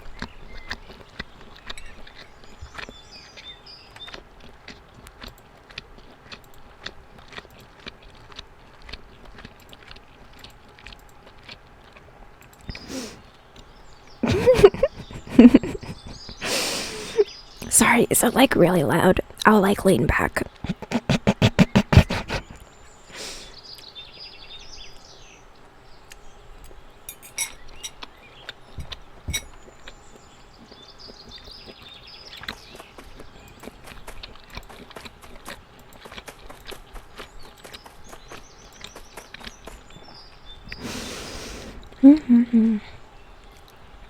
The unexpected ASMR. Pixel, you're in an ASMR stream. Is it that unexpected? What am I eating? Well, Ref, as I said earlier, I made girl dinner, which was just a bowl of canned fruit, and now I have girl supper, which is literally just like a sausage. That's it. With some ketchup. That's about it. Let's take a look. What is this? A pine hawk moth. It drinks nectar from trees and plants. It has a black and white body with a wingspan of up to 8 centimeters. Pine hawk moth lives in the Scott pines. It is active during dusk and at night. The hawk moth emerges from its pupa. Caterpillars feed on needles. That's so cool. So this hawk moth literally only lives in Scott's pines, like a certain pine tree. It is hidden on the bark during daylight. And what is this? Raspberries. Oh, look at that. You can see the lifespan of the raspberries growing from the flowers. I love how interactive that is. Let's take a closer look. Oh, wait. There we go. LMAO. Yeah, it's not unexpected, Pixel. This is literally labeled an ASMR stream. So raspberries have white flowers. So honestly, you can see a lot of wild raspberries if you ever go hiking. Like, I was on a hike recently, and the trail was littered with these along the path. But unfortunately, the majority, I mean, not unfortunately because it's in the wild, but like the majority gets eaten by birds and animals. So by the time like people get around to it, there's like not much left. But I did eat a couple. They have slightly hairy leaves. And honestly, once you learn what it looks like, it has a very, very distinct shape. You can probably recognize it next time you go outside. Red raspberries is a deciduous shrub growing up to 2 meters. It grows in light forests and at clearings. Roe deer like raspberry leaves. And I'm pretty sure the leaves are also edible for people. Oh, I went upside down. What is that? Can I go up here? What is this? What is this? It's a red squirrel eating a pine cone. Honestly, I'm gonna take another bite.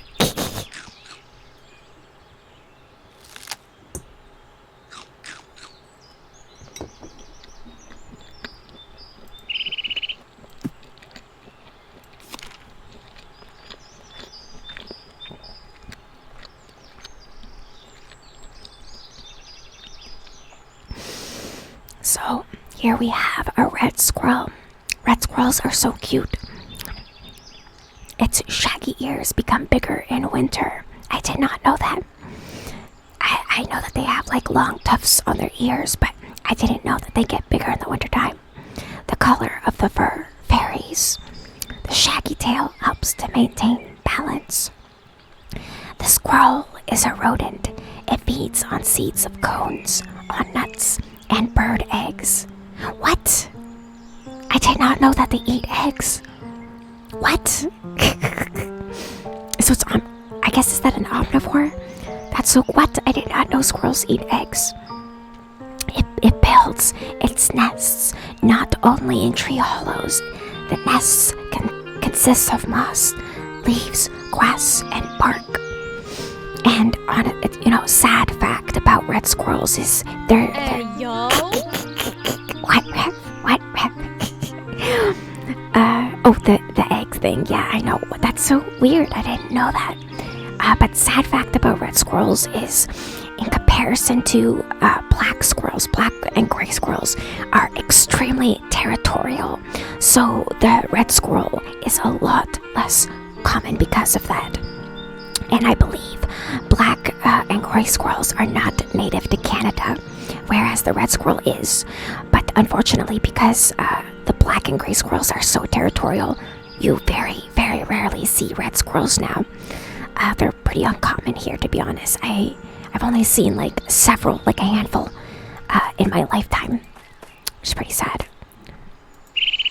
What's this?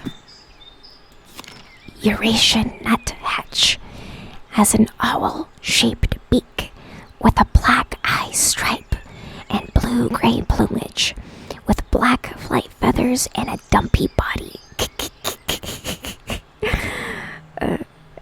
Oh my gosh. Cheesecake. Okay. Ada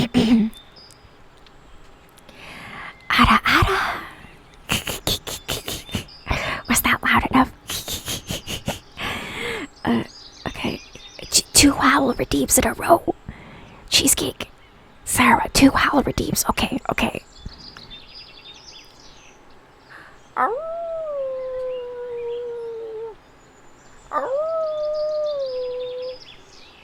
Okay, and then let's do a whisper. Awoo.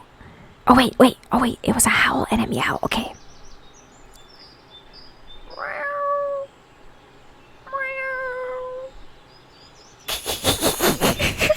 Hopefully that wasn't too loud. There we go. I'm so blind. I literally thought that you redeemed the howl twice, but whatever. I need to update my prescription, you guys. It's been like 4 or 5 years.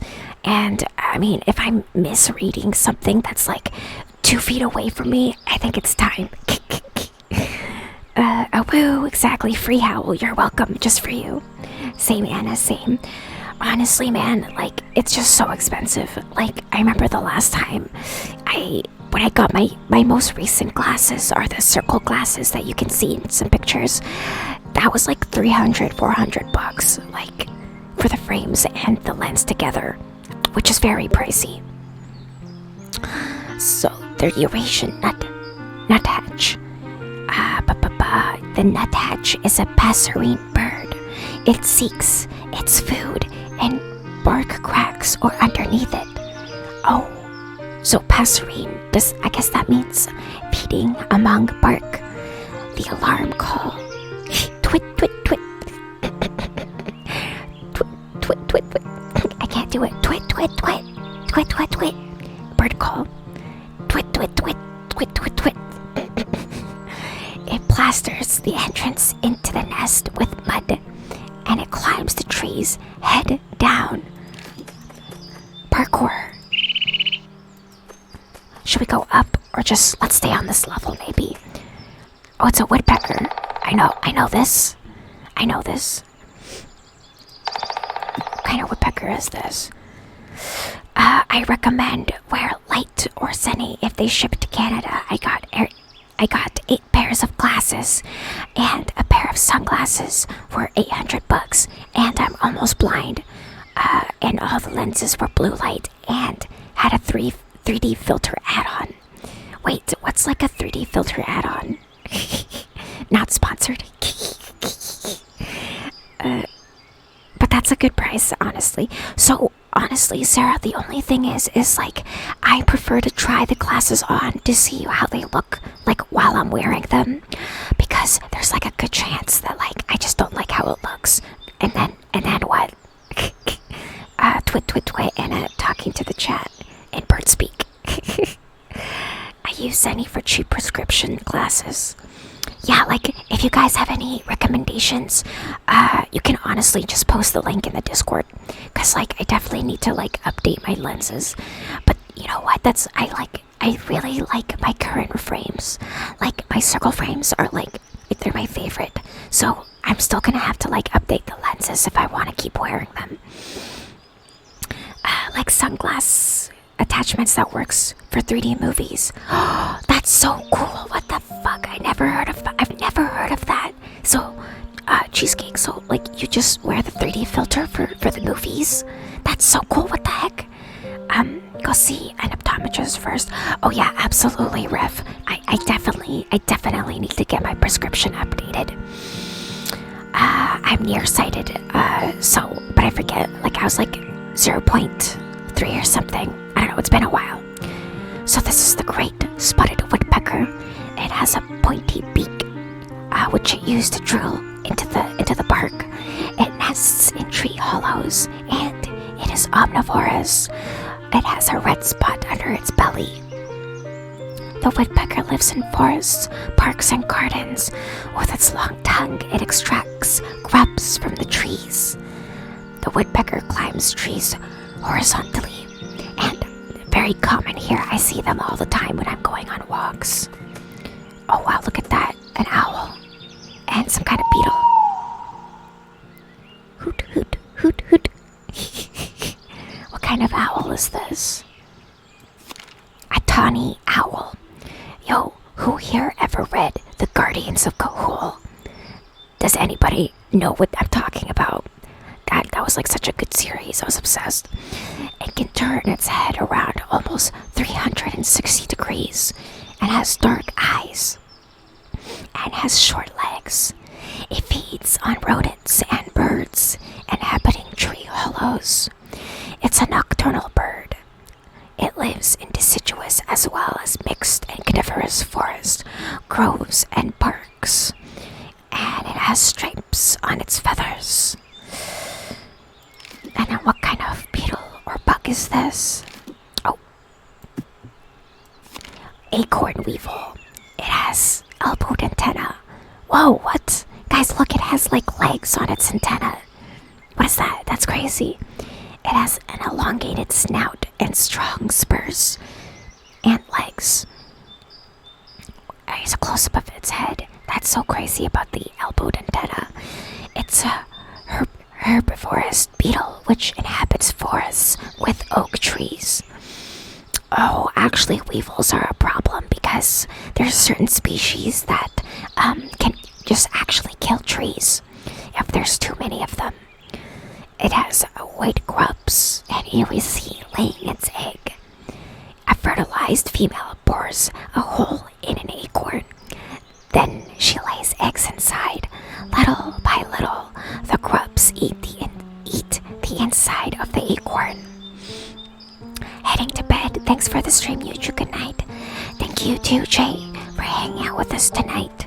I hope you found the stream relaxing and easy to fall asleep to.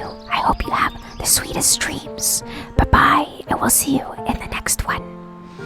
What's this, a honeybee? What's this? So many animals. Let's see. The European honeybee.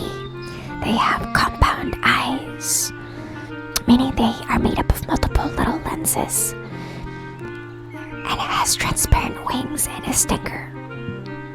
Honeybees form large bee colonies, and their stinger is barbed, which honestly explains why, for the most part, they lose their stinger, and they can die because of that. So, bees are generally not as aggressive as wasps. They just want to go about their day. They won't attack you for no reason, because they know they can die. Fun fact too, I was like at a lilac farm, or not a lilac farm, lavender farm, and there were so many bees, like hundreds of bees, and so many people were just walking up and down the rows of lavender, and the bees just completely left us alone. And I even had a bee land on my freaking neck, which honestly freaked me out, and I brushed it away, but the fact that it was on my neck just like crawling on my neck, and it did nothing. It just like goes to show how docile they really can be. In the combs and their beehive, there are bee larvae stored honey and pollen. Here we see the life cycle of the honeybee. It starts out with the queen laying an egg, the egg growing into larva, and the larva growing into pupa, which then turns into an adult bee within 21 days. And then workers also feed the larva as they grow.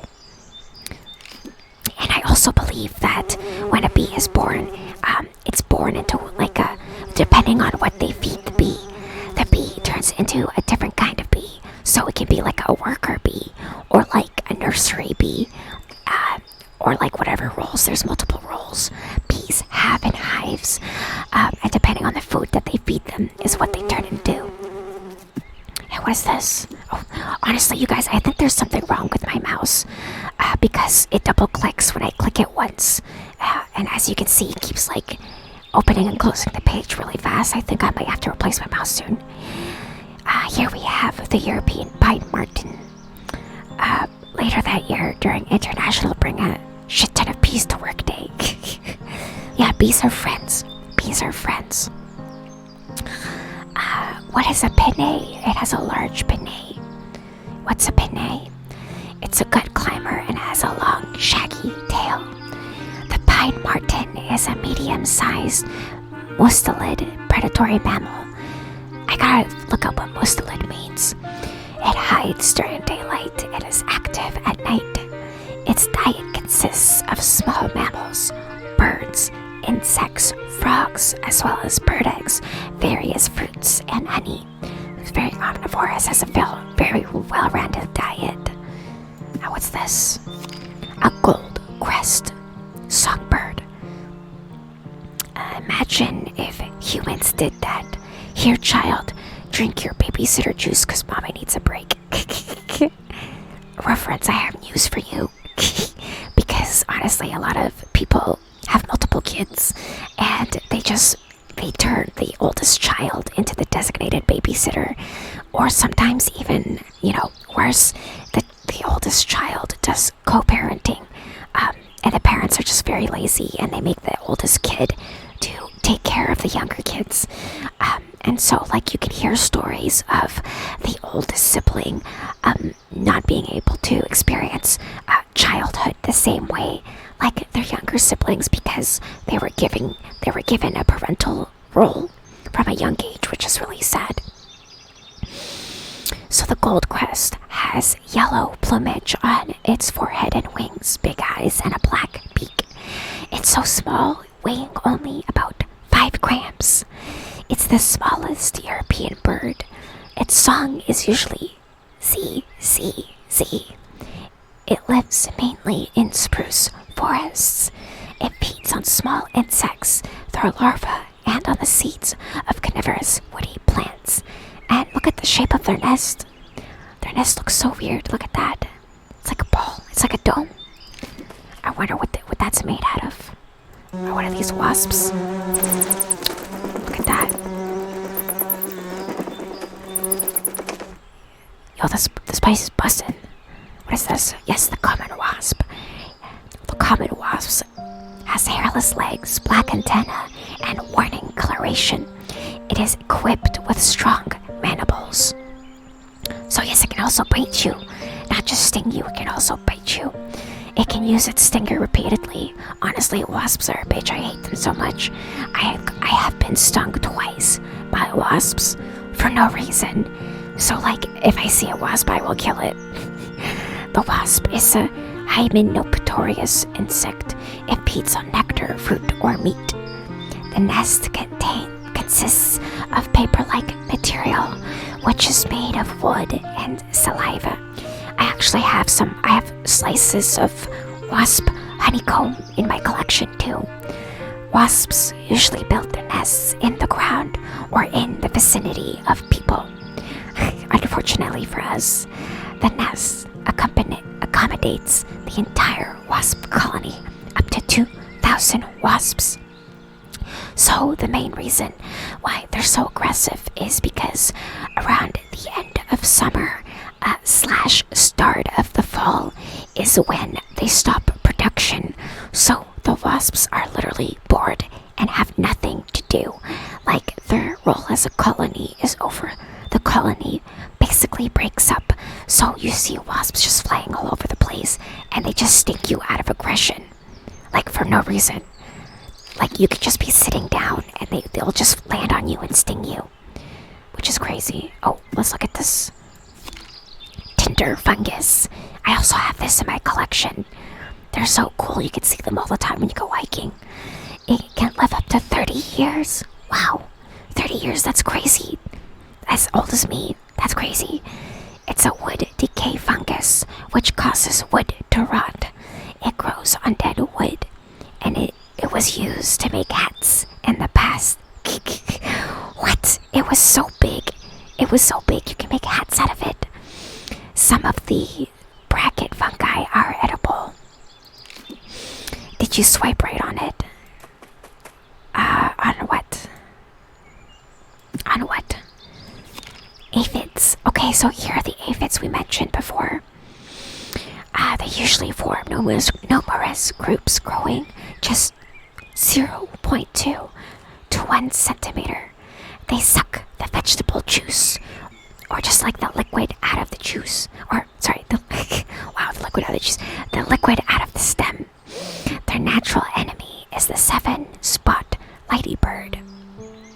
Aphids are very small insects with a soft body. There are both winged and wingless phenotypes of aphids. They secrete sweet honeydew out of their abdomen. Ants use the honeydew protect aphids. Ants that use the honeydew protect aphids from their enemies and move them towards food. Wait, oh, you said it was a tinder fungus. That's another reference I don't get because I've never used Tinder. Reference is really living up to the name reference. But yes, aphids are a huge nuisance. If you like to garden, they like eat everything. Oh, this is a holly bush. I can tell. Or mistletoe, I guess. White berries with one seed, opposite the growing leaves, and it is used in natural medicine. It is an evergreen, hemiparasitic shrub, which grows. Oh wait, no, yes, mistletoe is different. Wait, no, cause there's mistletoe with different looking leaves. Like the red type has jagged leaves, so I guess there's just different species. It's an evergreen hemiparasitic shrub which grows in globular clusters in the crowns of coniferous and deciduous trees. The seeds are spread by bird droppings. The seeds catches on the wood and starts to grow, and the mistletoe can live up to 40 years. Wow, that's crazy. 40 years.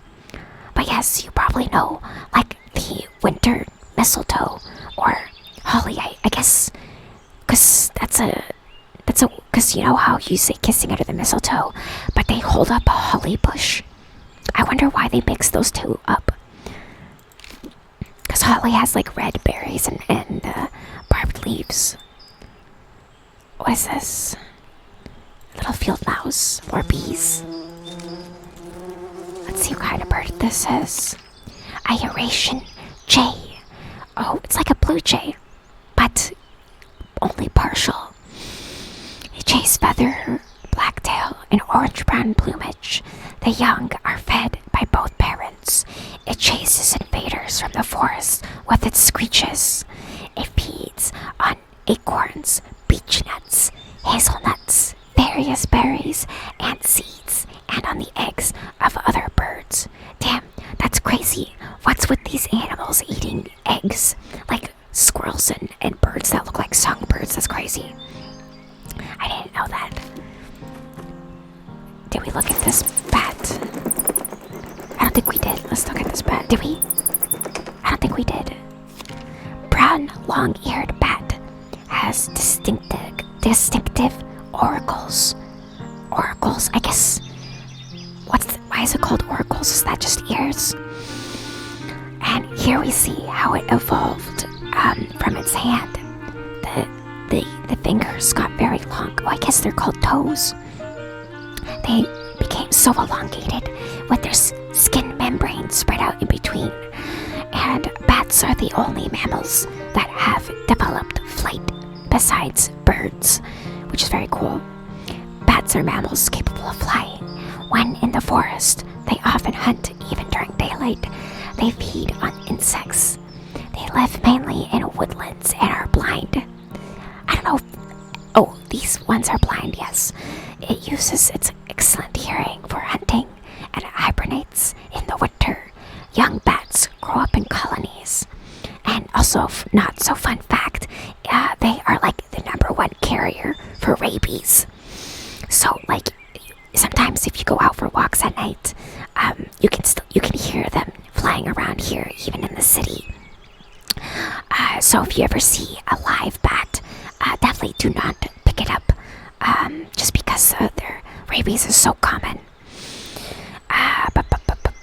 You eat eggs, don't judge.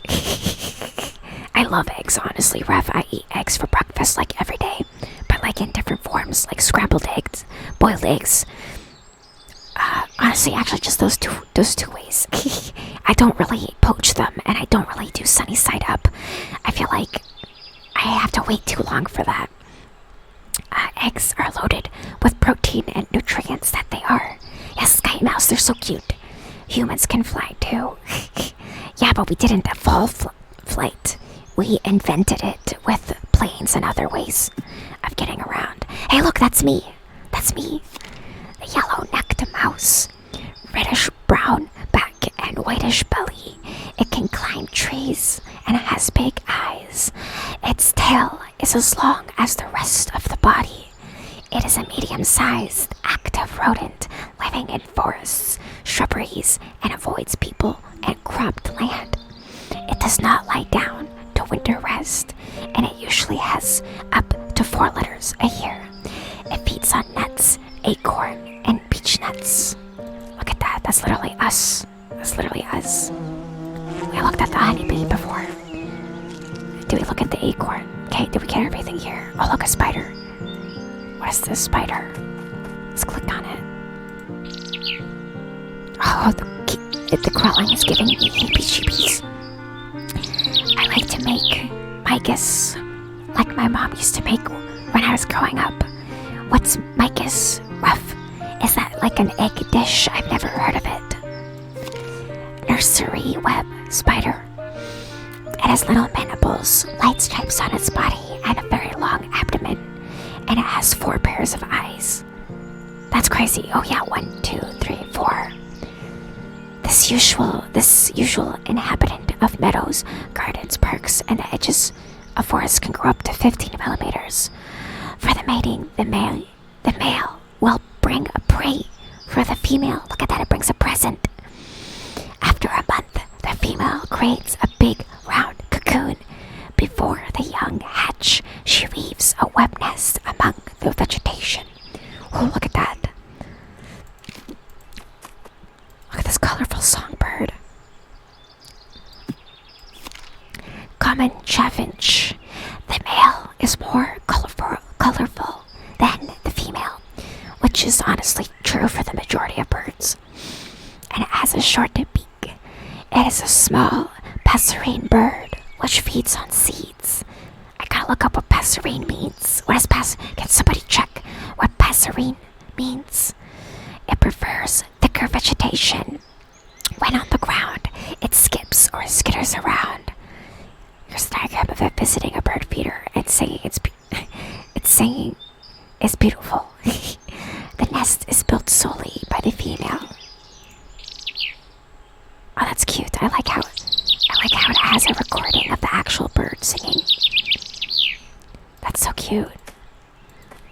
Oh, here's a nest.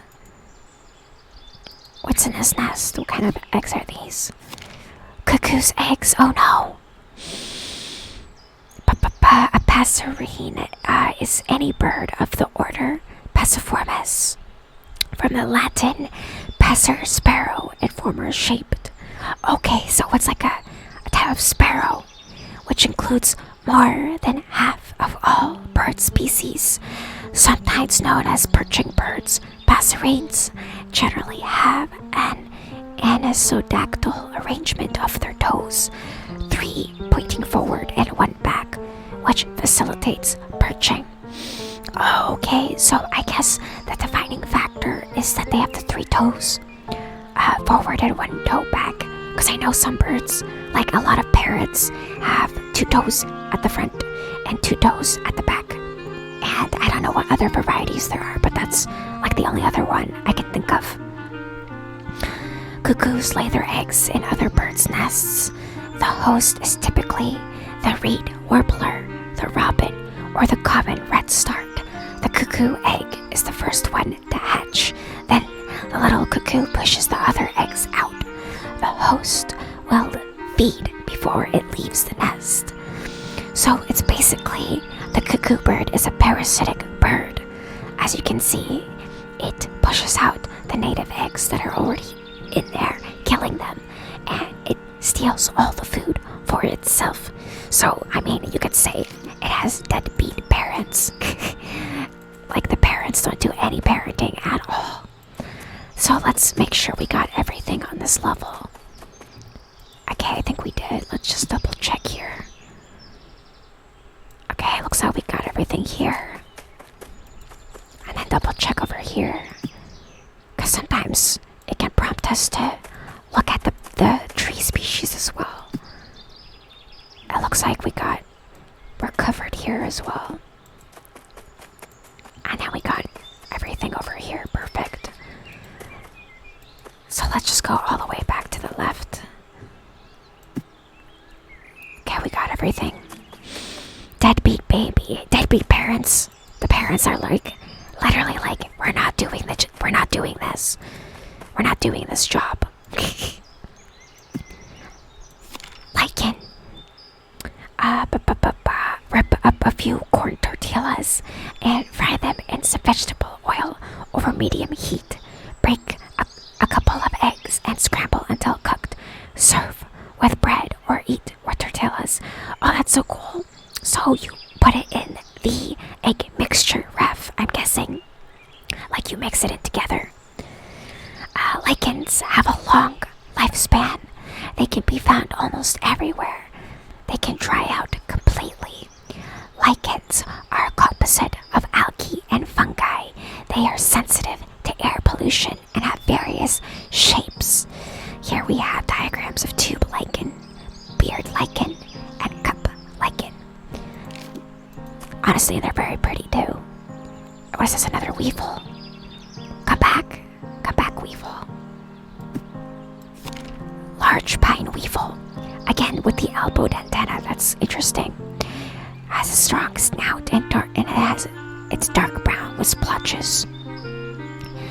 Large pine weevil is a significant pest to young carnivorous plants. It gnaws at the bark and the phloem, gnawed twig of a pine tree. Yes, so I mentioned earlier there's several species of invasive Asian weevil here in Canada, and it's been killing a lot of our trees. So unfortunately, you see all the time trees having to get cut down because they're infested by these bugs. And it's just so sad how like so many trees died because of them. Even in my neighborhood, like literally the whole area, so many of the trees besides the pine trees had to get cut down in the last decade because of this. Not this specific one, but like there's certain weevils again that eat certain trees. So all the trees had to get cut down and basically replanted. In the spring, the beetles fly onto fresh stumps, lay their eggs into them, and the larvae then develop in the roots. It's my go-to comfort food. It sounds yummy, Ref. It sounds yummy. I love eggs. Eggs are honestly very solid pick. Okay, so I think that was like all the way at the top, right? I couldn't go any higher. That's it. Oh wait, was there something? No. Not pine tree. Okay, we can go to the right. We saw all of these guys. I'm surprised we didn't look at any of the acorns. Oh, the trees have signs. Okay, do you guys just see that? Like, I think I spilled like water recently, and I think my mouse got broken. Cause like sometimes it double clicks. There we go. So the trees have signs on them. That's how we look at the info. This is a European beach. It has smooth silver bark and slightly hairy leaves. The young leaves. Here's a diagram of its flowers and buds. The beech is a deciduous tree with a slender trunk that can grow up to 45 meters tall. The fruits are called beech nuts. I think beech nuts are also edible, from what I know. Okay, we can go up. Oh, here's a pigeon or a dove. Is that a dove? Common cuckoo. Oh, that's a cuckoo bird. Oh my god, it was literally going cuckoo, cuckoo. The male's belly is barred. I guess that means like splotches of stripes. It has zygodactyl feet.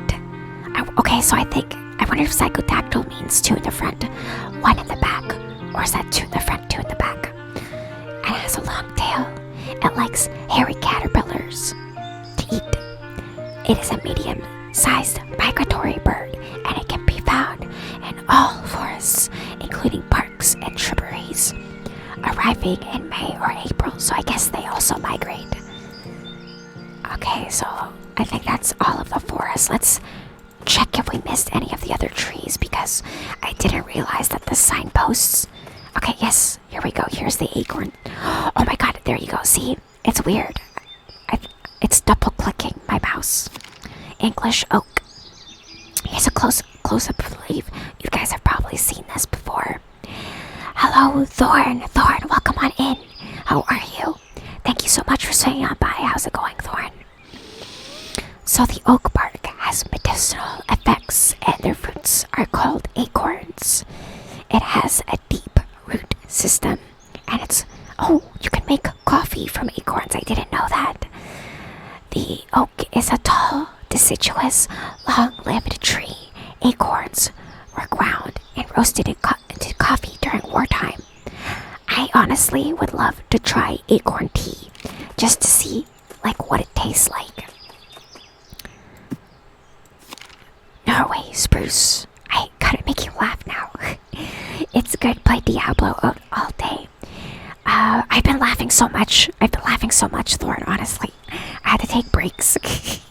Are you playing the new Diablo, Thorn? How do you like it? I used to play Diablo 3, but I haven't touched Diablo in like a couple years. Exactly. Let me take a sip. 1 second, let me take a sip.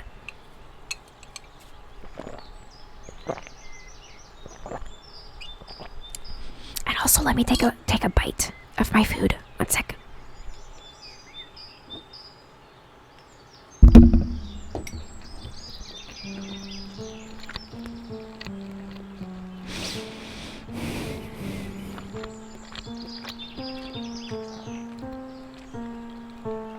Diablo 4 is pretty good despite people complaining. It's definitely darker and harder. Oh, I didn't know people were complaining. I guess it's because it has a higher difficulty. I thought that people loved it. Alright, Norway spruce. The needles are prickly. The needles grow in all directions, and the cone hangs down. You've probably seen this before.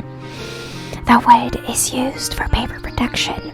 Here we see the little seeds from the cone, which again attach to a paper-thin wafer. So it kind of floats like in a zigzag when it falls down. Squirrels love this stuff. The roots are shallow. Oh, so I guess it's shallow, but spread far apart. The spruce is a sturdy evergreen coniferous tree, which grows fast and has straight wood. It is a food source for the European spruce bark beetle.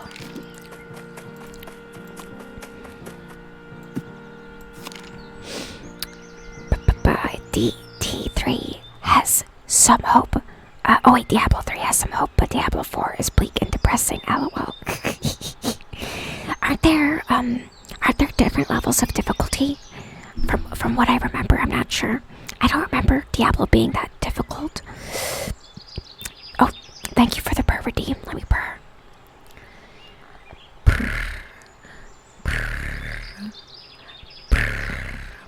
Thank you for the purr redeem. Oh, thank you for the other hydro redeem. I will take another sip, thank you.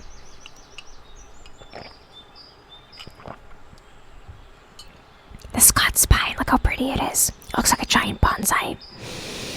It has hardwood, rich in resin, and it can live for 300 to 350 years. Oh my god. The pine seeds can fly. Yes, so like I mentioned previously, like when it comes to these little seeds, the little wafer tails help them travel long distances. The pine can be up to 40 meters tall, and it can grow even at unfavorable locations thanks to its deep roots.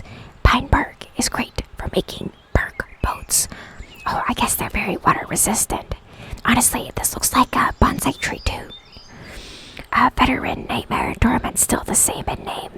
Yes, so why are people complaining?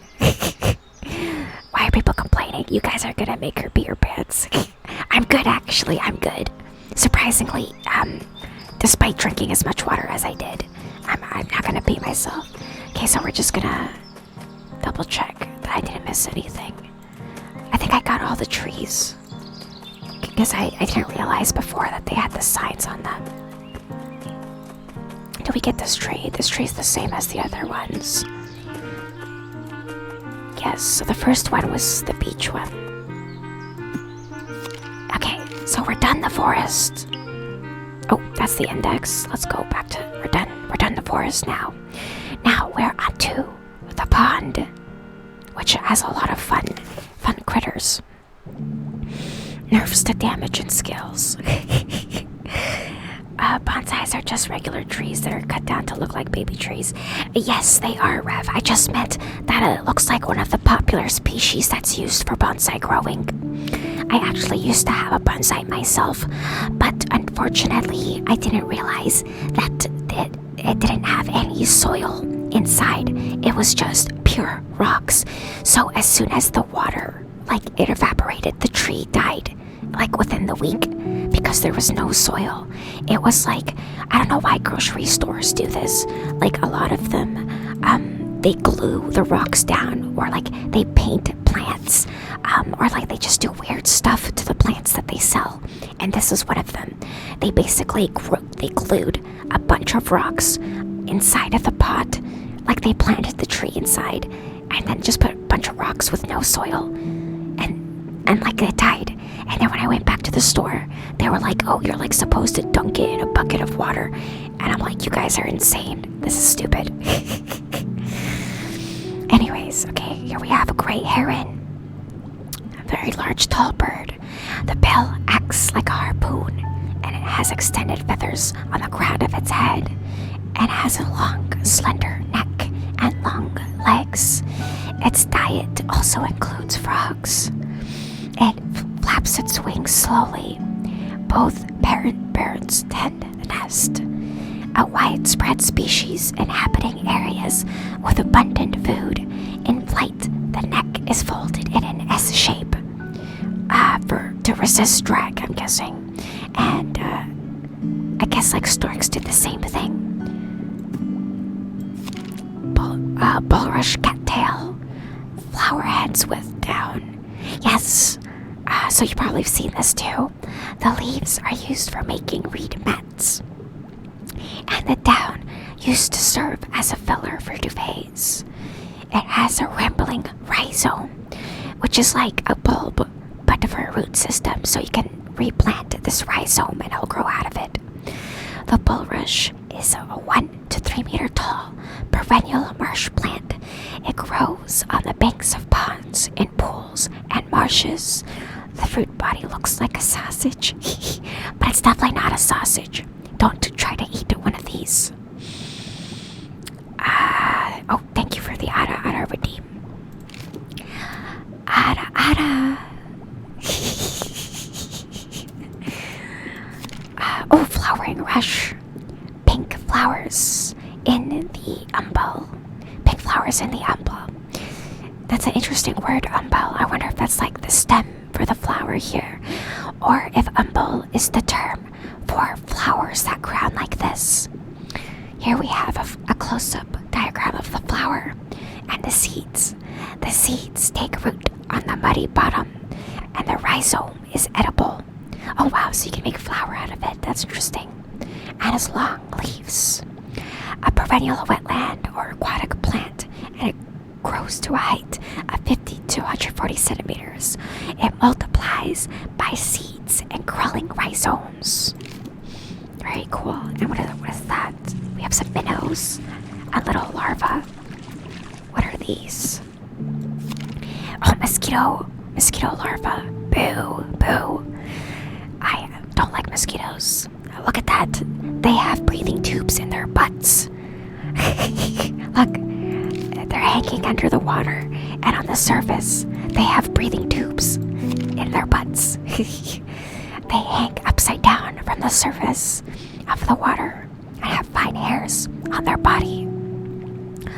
The larvae of the mosquito feed on aquatic microorganisms developed in water tanks in 4 stages. So yes, they love still water. The female lays the eggs. The larvae hatch after 2 days. What? 2 days? That's crazy. And the larva turns into a pupa with a big head. The pupa then becomes an adult emerging out of the water. So never leave still water outside because mosquitoes will lay eggs. Fish development. Hatched larvae are called fish fry. Fish fry have many enemies, from water beetles to water birds, which makes sense because they're teeny tiny baby fish. It starts out with an egg. Inside the egg, the embryo grows. And then here we see the larva with the yolk sac still attached, which then gets absorbed into the body, and it turns into a juvenile, growing up into an adult fish. Look at this, a water beetle. Let's take a close-up look. Back swimmer. It has a pale back, a dark belly, and long rowing legs. The female lays eggs into the stems of aquatic plants, and it swims upside down. A predatory aquatic true bug. It lives in still water and can even fly. Interesting. So it can even fly outside of the water. All my homies hate mosquitoes. Exactly, Rev. Exactly. I hate mosquitoes. Oh my god, when I went on my hike the other weekend, I got so many mosquito bites on like my legs. Because I was wearing like short shorts because it was so hot. And I got so many bites. Like my thighs were so itchy for the next few days. And I'm like the type of person that's like so sensitive to that sort of thing. So basically, the mosquito bites turn into bruises. And then after that, I have to like wait for the bruises to go away. It's so annoying. The back swimmer impales other insects with its proboscis. It injects digestive juices into the victim and then sucks it out. Its sting is very painful. Interesting. Oh, what is this? A koi poo. Or I guess this is a water rat. I guess the actual scientific name is a koi poo. It has large nostrils, tactile whiskers, a thick coat, webbed feet to swim, and a scaly tail. It is a large, invasive rodent adapted to life in water and on land, originally from South America. It has distinctive orange front teeth, just like a beaver. If you guys ever look at a beaver's teeth, I have a beaver skull in my collection, and the teeth are indeed orange. Its young are born throughout the year, and it riddles the banks it lives in with burrows. So that is interesting that they originate from South America, because I'm pretty sure we have something similar here in Canada, but we just call them water rats. They basically look like this though, and they're very common among man-made creeks. Even in the city, you can see them. It's sleeping. Oh, whoops. Curled pondweed. a rat. Yes, Thorn, a water rat. Good one. Well, just like Pokemon, a fun fact I learned about Pokemon is that for the first few generations, the English translator for translating Pokemon names just combined like the first two to one, two, three words together to come up with the names for the Pokemon. So basically, just like a rat, like combining water and rat, and thus becomes a rat. And that's basically how they came up with all of the names, which is very simple when you think about it. Here we have some curled pondweed. The leaves are alternate. The leaves are alternate sessile. Alternate sessile. Oh, sessile again means that they grow directly from the stem. Here we see a close-up of the flower and the leaves. It's a very good food for the fish, and it has a rhizome root system. Let me clear my throat. It grows in stagnant or slow-moving water. Its leaves are submerged, making a good hiding place for fish fry. Oh, a trout. Is that a trout? I could be wrong. What is that? What are those? What is this? Pike. Oh, it's a pike.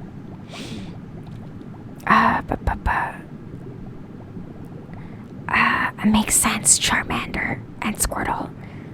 Oh, yeah, Ref, sorry. Ref, that's blocked. Jackfish. Pike has a cylindrical body, dorsal fin, and toothed muzzle. It grows up to 1.5 meters long. 1.5 meters? That is so huge. What? 1.5 meters is so long, you guys. It's a predatory fish that hunts mainly during the night. Spawning is in March and in April. Its fish fry hide in thick vegetation. The mouth is full of sharp teeth, and it keeps watercourses free of sickly fish. Oh, because I guess it eats them. But wow, it gets so large. That's crazy. What is this thing? Oh, is that a leech? That looks like a leech to me. It's a leech. Welcome back, Nier. Welcome back. Okay, leeches have back suckers. What? They not only have front suckers, but also back suckers. And a jointed body. The leech floats as it swims through the water. It hides under stones in still waters, and it sucks the blood of various aquatic animals, especially amphibians. It sucks onto small aquatic animals with its Y-shaped jaws. Human skin is too tough to bite through. I definitely have memories of getting a leech, though. Like if you've ever been swimming in like a stream or a river, I've definitely gotten a leech before. So I guess there's just different types of leeches. Swan mussel. Yes, a front and a back sucker. Oh my god, gotta watch out. So sleepy now. Nana is so comforting. I'm glad that this is working, Thorn. That is actually a very nice compliment. It means that the ASMR is working. You must be thin-skinned. Is that another reference? I don't get it. Oh, because of because we were just talking about the leech. No, but I've seen leeches on other kids. Like, I have memories of swimming in, like, the rivers and stuff with other kids. And, like, other kids would also get, like, leeches stuck to them. So, it's not just me. So, the swan mussel has a valve. Oh, 2 valves on the top and the bottom. It feeds on small particles of dead plants and animals. Its muscular foot allows the mussel to move around. A freshwater bivalve living in muddy water, in small lakes, ponds, and swamps. Lifespan is typically 5 to 15 years. Wow, that's so long. 15 years. Very sensitive to water purity. It gets its food by sieving water. and its eggs hatch into larvae. Wow, I didn't know that. The larvae suck blood from the gills of fish. And also, like, sad fact about lots of mussels is because of the large amount of microplastics in water. Unfortunately, a lot of species of different mussels and clams, because they sieve their food from the water like this, they also end up eating a lot of microplastics, which is terrible. I want the kiki as a text tone. Honestly, thought you could do that. You could go back to the VOD and I don't know, I guess clip one of the KKKs and download it. Thank you for the hydrate redeem. Let me take a sip of water.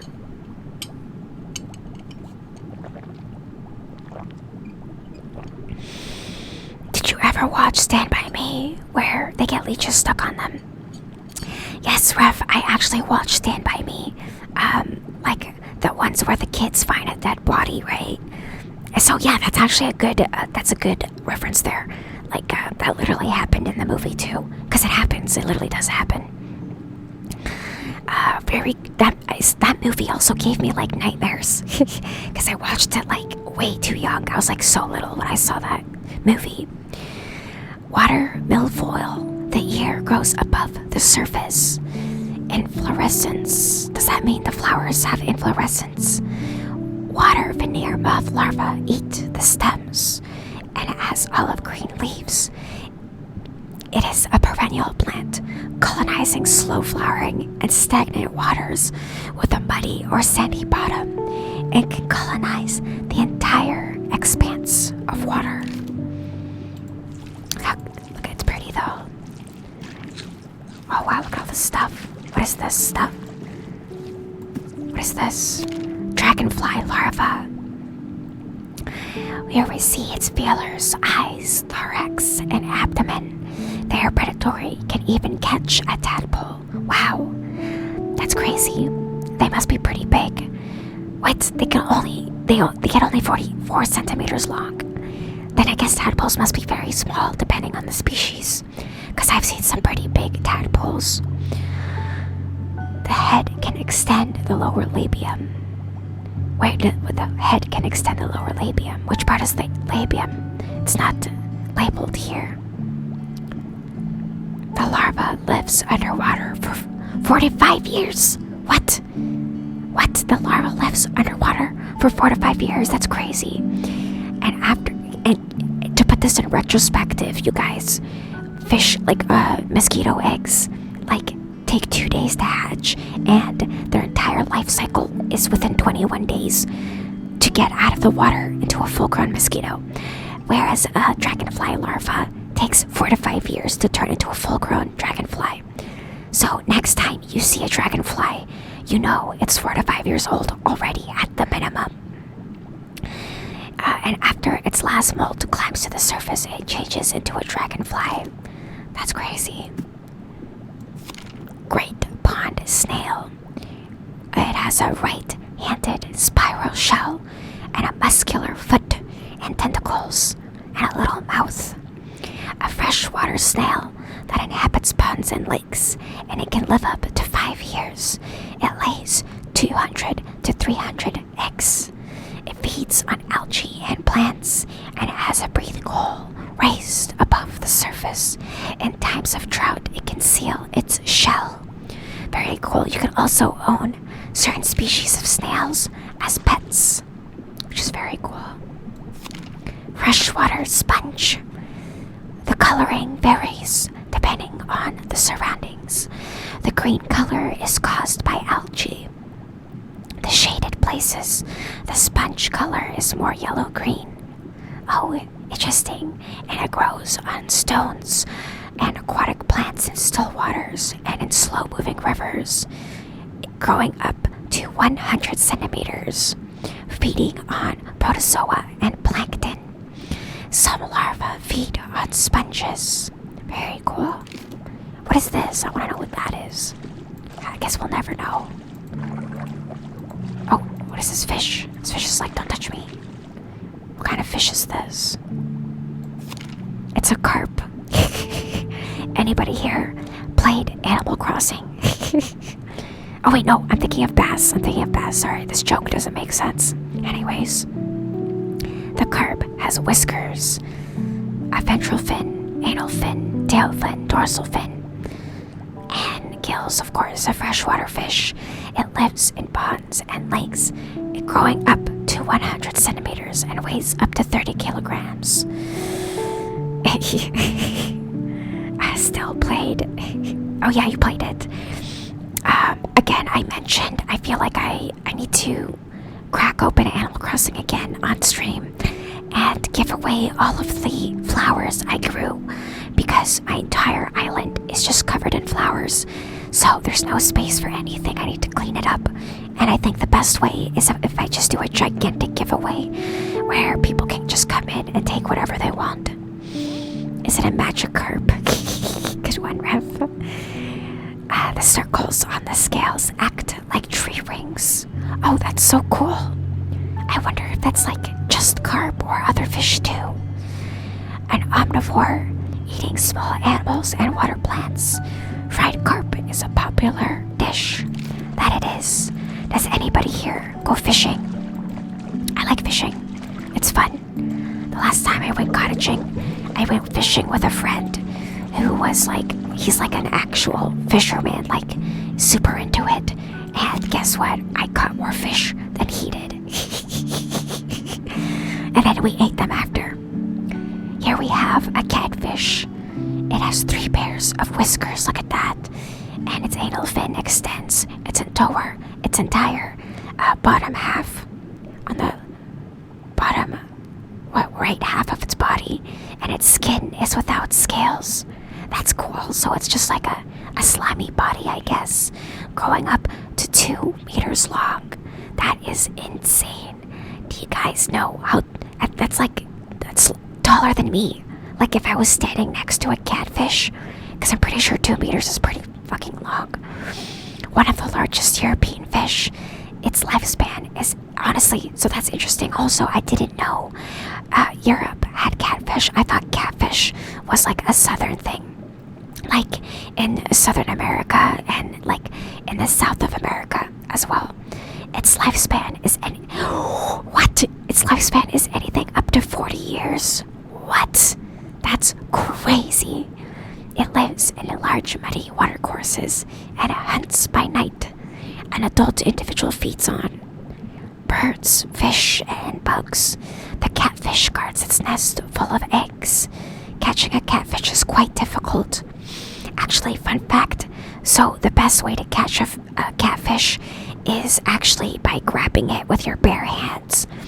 So, not by a traditional hook like this, since usually they dive down into muddy banks, like they have burrows in the banks, in rivers. So you can go into the shallow water, find one of their burrows, and literally just stick your hand straight in and grab them by the gills or the mouth and pull them out. That's like literally the best way to catch a catfish. It's called noodling, for real. That's such a funny word. Noodling. Let's see, we got everything around here. That's so funny. But yeah, that's, I didn't know I had a name for that. That's almost 2 whole Annas. Yeah, that's so crazy. That's why it has those long whiskers. Well, yeah, the whiskers are very sensitive, and it helps them see around muddy waters. So yeah, that's very cool how evolution does that. Great diving beetle. It's very common here as well. Here we see its feelers. The wings are under elytra. I wonder if elytra means like the hard, bony plates that cover the wings. And it has legs for swimming. One of the biggest water beetles and a good night flyer. Its larvae can even catch tadpoles. Damn, I feel bad for these like minnows and tadpoles. Everything's out to get them. Above the water, it takes a breath several times an hour. The immature stage looks completely different from an adult beetle. The beetle lives in freshwater reservoirs, ponds, and lakes. So like many of these species, it starts out as eggs near or in the water. The nymph lives inside the water, turning into an adult that eventually crawls out. Oh, look at that. It's a water spider. There's actually a Pokemon that is based after this. I forgot what the Pokemon is called. Maybe one of you guys know. There's a bunch of YouTube videos of southern girls in bikinis catching catfish. I like how the videos that you saw was specifically of girls in bikinis. Because I've seen videos of just like fishermen, like just normal dudes catching catfish, but like on TV. Here we have the water spider. It has a fused head and chest, hairs all over its body, around abdomen, and that is covered in bubbles of air. The males are larger than the females, which is unusual. I know the majority of female spiders are bigger than the males. The bite of a water spider is painful. It spends its whole life underwater among the plants. It is a member of the venomous spiders. Underwater, it builds an air bell into which it vents air from its abdomen. It dwells here and lives for several weeks. So as you can see, it has like an air bubble around it, which is very cool. But yeah, there's a Pokemon that is literally based on this spider. Oh, I scared it away. Do we take a look at these tadpoles? Tadpole are called frog larvae. Oh wait, I didn't even know that they're called larvae. I thought they were just called tadpoles. A tadpole will become a frog. And also this is like a perfect show of like how Pokemon evolution works too. How it starts out with just a tail, and then it grows the legs, and then a full-fledged body, which is very cool. Frog metamorphosis. So instead of just hatching out fully formed, it slowly grows its limbs and loses its tail. Very cool. Again, evolution is crazy. Do we look at this plant? Elodia. It has sessile leaves growing directly out of the stem and a rhizome root system. The blooms show up above the surface and the leaves are jagged. Oh, it looks like it's a popular aquarium plant. I feel like I've seen this before. A perennial plant originating in Canada. Hell yeah, let's go Canada. Represent. Canadians raise their hands in the chat. It roots in the bottom or free floats around in still waters. And look at that. What kind of animal is this? Is that also a shrew? What is that? It's a water shrew. Has small eyes, little ears, a light underbelly, and a dark overcoat, and a stiff hair keel. Oh, I wonder what keel means here in this context. A reclusive rodent that lives on the banks of clean waterways, streams, and rivers. It is active at night and lives up to 2 years. It paralyzes prey with a weak venom. Wow. The teeth are red at the tip. Wow. The stiff hairs help it move in water. That's so cool. It's a venomous animal. Very cool. Oh, here we have another little snail. Great ram's horn snail. It has a flat spiral shell, 2 tentacles. Oh, where are the eyes? Is it on the main body or on the tentacles? With a green-brown coloring. A freshwater snail found in stagnant or slow-flowing water. Young snails have bristles on their shells, which they lose over time. That's so interesting. So it has like a protrusion coming out of its shell. It eats algae and plant residue, and it breathes with lungs. It lays eggs in clusters. I'm assuming under the water as well. Okay, so let's see. I don't think we got this lotus before. Oh, it's a water lily. Wait, aren't these also called lotus? Am I wrong? I guess lilies and lotus could be two different flowers, I'm not sure. A white or pinkish flower with a diagram of what it looks like inside. The leaves are a popular resting place for frogs, and the fruit contains seeds. Yeah, so it looks like, I think it's a little different than from lotuses, because you can also eat the rhizome of lotus fruit, which, oh wow, the rhizome length can be up to 2 meters, that's insane. I don't know if this one's edible though. The water lily is a perennial plant, living predominantly in compounds and rivers. It flowers from June to August.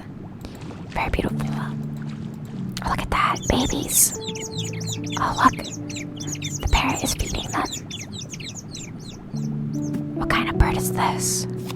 It's a reed warbler with a slender, long beak and light brown coloring. It sings prominently by day and by night. A migratory bird that flies south to Africa each October, inhabiting dense reed beds and scrub near the water. It feeds on insects, spiders, but also berries. It happily climbs reed stalks, and cuckoo often lay its eggs in the warbler's nest. Cuckoos should just leave them alone. Cuckoos should learn how to be like actual parents instead of just dumping their kids on others. Oh, look at that. What is this? Oh, it ate a fish, you guys. Did you see that? It just ate a fish. Let's see if it can get another one. Let's go. What kind of bird is this? A great crested grebe. Is it grebe or grebe? The male has a larger crest on the crown of its head. It has a pointed beak, pale belly, dark wings, and dermal lobes. Dermal lobes. Oh, so I guess it doesn't have webbed feet. It just has lobed toes. A waterfowl found on large bodies of water. Its staple food are fish, but also insects. It can live up to 15 years. A mating dance of a group pair, so it looks like they dance when they do mating. It can stay underwater for up to 3 minutes. Little grebes ride on its back. That is so cute. Just like swans and a lot of other birds. I love how sometimes it can catch the fish, and sometimes it doesn't catch the fish. Oh wow, look, I can go on a little rowboat. That's so cute. Look at that. What is that? Come back. What is this? A broad-bodied darter. Here we see its little mandibles, thorax, membranous wings, and flat abdomen. It looks very similar to a dragonfly, doesn't it? It is a predator and belongs to dragonflies. Okay, so it looks like they're the same kind of species. The male's abdomen is a sparkling pale blue, while the females are brown. Compound eye dragonflies, look at how many discs are on their eyes. It lurks to catch prey from a vantage point. Dragonflies catch flying insects, wow, like midair. I wonder if I can swim this way. Or I guess I can swim this way. Oh, that's so cute. Oh, is this a chickadee? Oh, what did it just grab? A stick. Oh, it's a reed bunting. In the mating season, the male has a black head. Interesting. It has a white collar and it has a discreet, quiet song. It weighs 15 to 20 grams and is a migratory bird, living on the edges of ponds and reeds and scrub where it breeds twice a year. It's a songbird. Looks like it eats a variety of different insects, and it flies in a wavy, stuttering motion. Very interesting. Each clutch has 4 to 5 eggs. I wonder if it can sing for us. I guess it's just showing how it picks up the reeds. And then, oh, here we have a mosquito. I hate mosquitoes. Here, look at how long the proboscis is on this. So I guess that makes it easier to feet of hairy animals as well. Like, the fur doesn't protect the animal, like the proboscis is long enough to get down to it. It has long feelers and hairs all over its body and a scaly abdomen. I like how they included pss, pss, pss. Here we see the stinging and sucking apparatus. A flying insect, the females suck animal and human blood. The males, however, only suck the nectar from flowers. It emits an annoyingly high-pitched whine. After stinging, the skin gets perforated by mandibles resembling knife blades. One draws the blood into the mosquito's body, and I'm pretty sure another one also injects like a liquid so that your blood doesn't coagulate, so that it can suck up like more of the blood.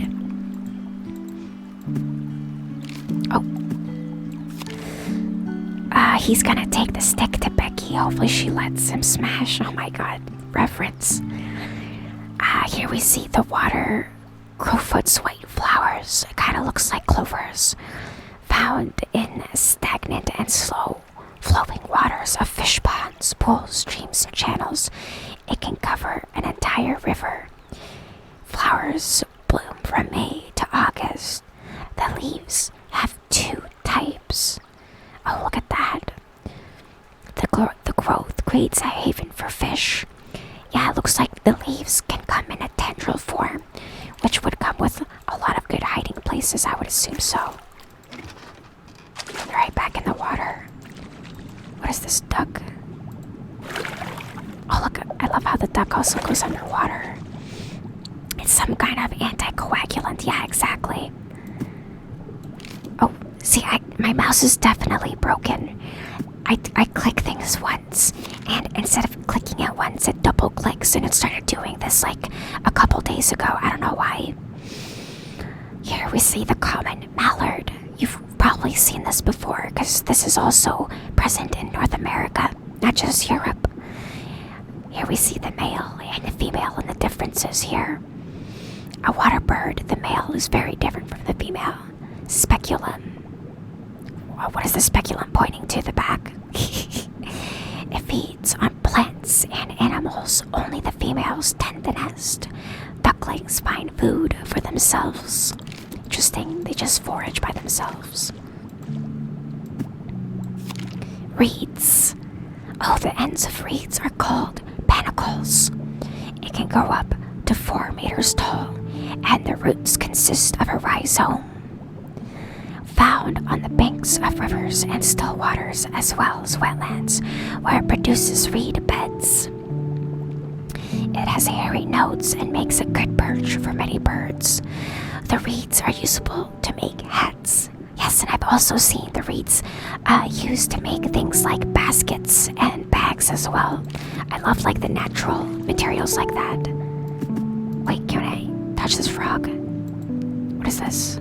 We already looked at this. Frog spawn, protective jelly-like mass. A black disc serves for warming up. The eggs in one cluster can number several thousand. Eggs-laying methods vary between frog species, very true. Frogs spawn form clumps. Toad eggs are in strands. Oh, that's so cool. And here we see a toad tadpole and a frog tadpole. They honestly look very similar. It looks like there's not that much differences. It looks like there's more of a curve to the back of the toad, but again, different species can look like different things. But that's cool how eggs for the toads are laid in strands. That's very cool. And then let's look at this froggy. Nares is frog nostrils called nares. It has irregular spots. Coloring varies with the time of the year and the species, of course. And here we see how a frog swims. It inhabits damp lowlands with plenty of food, feeds on various insects, spiders, tadpoles, slugs, etc. It can leap up to 1.5 meters in one bound. Damn. Overwinters at the bottom of ponds, so it hibernates underneath the ice. The male produces a croaking sound. And did we look at the reeds? Yes, we did. So we're gonna take one last look to make sure we got everything here. Look at all this wildlife. The diversity is amazing. I love it. Oh wait, dude, we missed this. What's this? It's another bug. I missed this bug. A water scorpion. It has a flat body, wings, and a breathing tube. At mating time, it flies. The male tends to the eggs. The breathing tube works in the same way as a snorkel. Wait, Near, yes, can I help you? Wait, which one is you? Which one is you, Near? It's a member of the predatory true bugs. Lives in water with a silty bottom and overgrown banks. When hunting, it first stirs up the silt for cover. When the prey is near, it catches it with the legs and injects venom. So it's a venomous insect as well. Okay, so it looks like we got everything. I'm like, why is there a tunnel under here? I guess it doesn't matter. Looks like we got everything. You said near twice, right? Wait, I did. I don't even remember. Oh, like when I was reading the little info page, maybe, right? Alright, so we are done. The pond. And now we are onto the last level, which is, of course, the garden. Let me take a drink of water. Just 1 second.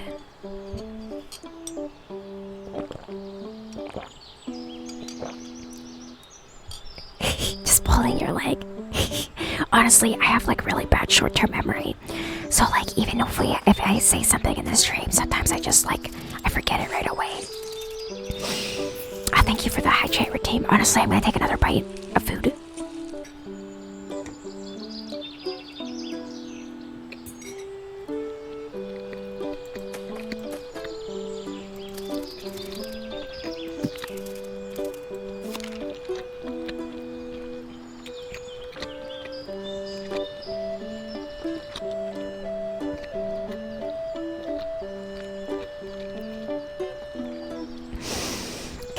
Here we see a black bird, which has a yellow beak and yellow eyes. The yellow ring, it's a yellow ring around the eyes. So that it's not the eye itself, it's on the skin. Or is it the eyeball? I can't tell. The male is black, the female is brown. So it should be called black and brown bird. Yes, black feathers and a black tail. Go for it. I'm snacking on a Butterfinger Blizzard. That sounds so good. Like an ice cream blizzard. I could go for some ice cream. Oh my god, it's so hot. A medium-sized bird. Forest blackbirds are shy. City ones are more curious and cheeky. Often seen helping themselves on bird tables. They lay blue-green eggs and it has a comical bobbing hop. So you can see it eating the earthworm here.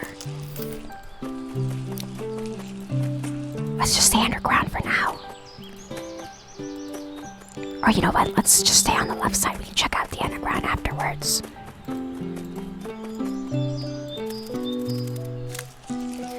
Look at all of this nature. Common blue butterfly. Males have blue wings, the females brown. The blue is more interesting to look at. A daytime butterfly that likes drier garden habitats, quarries, roadsides, and heaths. It feeds happily on red clover, laying eggs on flowering plants. Its pupa and caterpillars are tended by ants. That's interesting.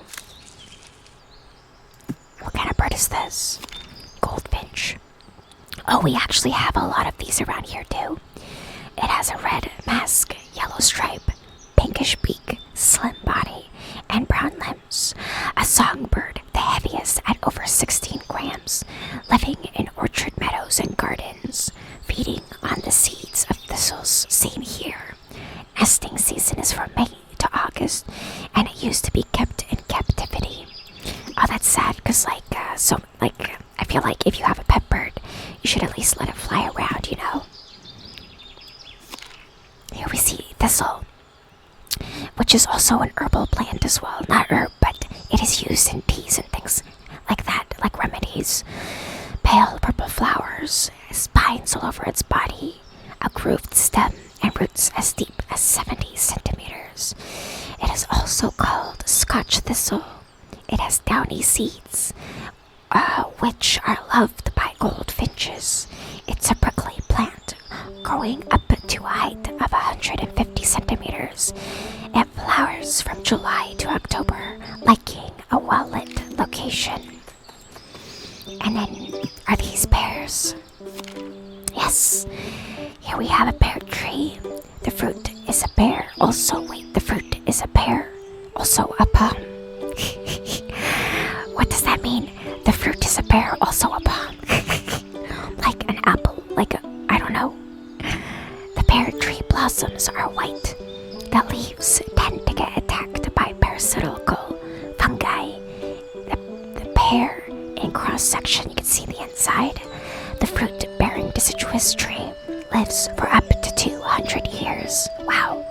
Its wood is also used to make musical instruments. I honestly didn't know that trees had an expiry date like that. I kind of thought they lived forever. At least like the majority of them, you know. Oh, what is that? What is that fancy guy? A hoopoe. Potatoes are called pomme de terre in French. Oh, I see. Yes, because pomme means... Does pomme mean apple, right? Does it mean apple of the soil, maybe? I honestly don't speak any French, so I learned nothing. I absolutely retained 0 French from classes. Here we see it has an upright crest, long, thin beak, yellow, brown, pink coloring, and dark legs. A seldom seen migratory bird, liking warm areas and orchards, the hoopoe feeds on small insects, nests in hollow trees, and flies around slowly and low to the ground. So this is definitely like a European-only thing. I've never seen this bird before. Look at that. And then what is this? A blue tit. It has a blue head, black band across the eyes, white wing band, and gray feet. Oh yes, it is apple of the earth. Let's go. I'm air punching the air right now. About the size of a house sparrow, a songbird. It likes gardens and parks with people around. In the summer, it eats insects. In the winter, it eats seeds. It typically nests twice a year. Targeted by many predators. Oh, look at that. Yeah, that's the biggest downside to house cats. Like being outside, is because so many songbird populations have become endangered specifically because of outdoor cats. Because they're not like a natural prey. People just introduce them to the outside where these birds live, and so many species have their population down because of it, which is very sad. Okay, we saw some bees down there. What's this? An apple tree. Botanists call the apple a palm. Okay, there we go. We had our question answered from earlier. It has pinkish white flowers, a core, and it's a deciduous fruit tree living up to 100 years. Apple trees are typically found in gardens and orchards. Honestly, I thought this was going to be like maybe a crab apple, but we are in a garden right now. So, oh, plums and a dove, I think. Let's look at the plums. Plum tree, close-ups of flowers. Oh, it's a stone fruit, so it has a big pit inside, which honestly is one of the reasons why I'm not too much of a fan of eating fruits that have a huge stone in the middle because it feels like you have to like fight it to eat it. Typically, if I do eat these, I cut them up in half or pieces and take the pit out rather than just eating it in my hand. A warm climate fruit tree or shrub growing to a height of up to 10 meters. Plum trees are common in gardens and orchards. A collared dove. It has a gray beak, black bar, beige-brown plumage, and pink feet. A largish bird. Is it large? I always thought it was kind of small. Resembling a pigeon. It lives in lifelong pairs near people, foraging in open land, fields, and meadows. It feeds on seeds, berries, and worms. With 2 to 4 broods of 2 white eggs, the chicks are fed by both parents. Do you like avocados though? I love avocados, but recently my luck with avocados hasn't been so good. Like, I feel like they're ready, like they're soft, and then I cut it open, and the pit is so huge, the actual avocado is like 10% of the actual size. Does that ever happen to you guys? Like, I hate it when that happens. Or when I think it's ready, and it feels soft, and then I cut it open, and it's not fucking ready. It's like hard as shit inside. And then it just goes bad because like after you cut it open, it doesn't ripen anymore. Get you baited. Literally every single time, Rev. So I haven't bought avocados in a while because of that. Because literally the last 2-3 times, they have all been bad. And they're expensive. So it kind of feels like I'm throwing away money. So here we have a peacock butterfly. You can see it has false eyes on its wings, which I guess resembles peacock eyes. It has a black and brown edging and long feelers. It's a widespread butterfly found in meadows, gardens, parks, and the edges of forests. It overwinters in attics, tree hollows, and cool basements. When closed, the wings resemble a dry leaf. It feeds on the nectar of plants, and caterpillars live on nettles. Cherry tomatoes. I have these in my garden. These are very easy to grow. Avocados are amazing with toast and a sunny side-up egg. Yes, they are. And honestly, as a side to like any dish. Oh my god, my mouse is definitely broken. On the side of any like dish, I love them in salads or just like I just cut them up in cubes and eat them. Like a good ripe avocado is amazing. But like, I don't know, my timing has been really bad with them. And my luck with them has just been really bad. So tomatoes are arguably one of the easiest vegetables, I guess they're called fruit, that you can grow in your garden as a beginner gardener. They just need a lot of sun and a lot of water, and you get a lot of fruit in return. The flowers get pollinated by bees and bumblebees and on various other insects. There are various types and shapes. That is true too. They don't just come in red. They can come in like yellow, striped like zebra stripes, green, you know. It was initially kept as an ornamental plant. This annual plant is native to Central and South America. Some consider it a fruit. I think it is like scientifically a fruit because of like how it is, like the way it grows, you know. Here we have a ladybug and a swordtail butterfly. I'm pretty sure that's a swordtail. Oh no, it's a swallowtail. There we go. I misremembered the name. That's why you'll never be a homeowner, dear. What do you mean? I own my house. Oh, reference is talking about how boomers say that, like millennials and the younger generation, there was an article that came out that said to stop buying avocado toast so that millennials and younger generation can save up to buy houses, because apparently we all buy avocado toast. Like, that was a real article. That's what Ref is talking about. It's a reference. Tomatoes are a fruit, apparently, Ref. I consider them a vegetable, though, because I mean, it looks like a vegetable to me. So here we have a swallowtail butterfly. I actually have this in my collection. It has black edging, spurs on the or tails at the end, and red spots. It's a daytime butterfly, wingspan up to 9 centimeters. Most commonly found near gardens, meadows, and pastures. Close up of an adult swallowtail's head. Oh, it's very fuzzy. The caterpillar changed their coloring, and the caterpillars feed on carrot and fennel stalks. And here we have a ladybug, also known ladybug.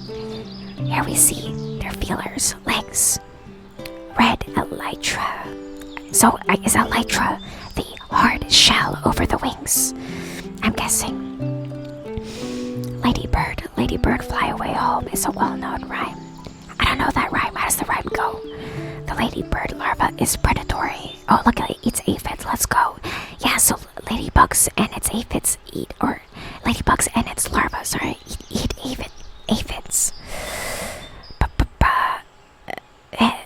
And that way she finally got one of my references. Let's go, Rev. Let's go. Reference count is at 1. Oh, I need a sip of water. I choked up my own saliva there. Intelligence is knowing tomatoes are a fruit. Wisdom is knowing not to put them in a fruit salad. Literally, Pixel, you put it precisely the way that I would think about it. Tomato is a fruit because it has seeds in it. Yeah, exactly. So, I know it's a fruit, but, I consider it a vegetable. So the ladybug is one of the most well-known bugs. A good flyer. It's even called the ladybird in Britain. It feeds mainly on aphids and worms. It is thus a welcome helper to stop them taking over. Yeah, you can actually buy ladybugs online. So if you have an aphid problem, you can buy a bunch of ladybugs. They get shipped to you in an egg carton, and then you can release them in your backyard. They obviously don't stay forever, but it's a healthier way of getting rid of them instead of, pesticides. Here we see a field pea. Tendrils at the top to help it climb. And, I'm pretty sure the flowers are edible as well. Here we see its stem and root system. The pods contain fleshy seeds. Peas are a leguminous plant. Oh yeah, legumes are its own category, right? An annual climbing vine originating in the Mediterranean. It grows to a height of 1.5 meters. It needs supports to climb on. Thus it has the tendrils too. It's so cool how it evolved that to help it climb up.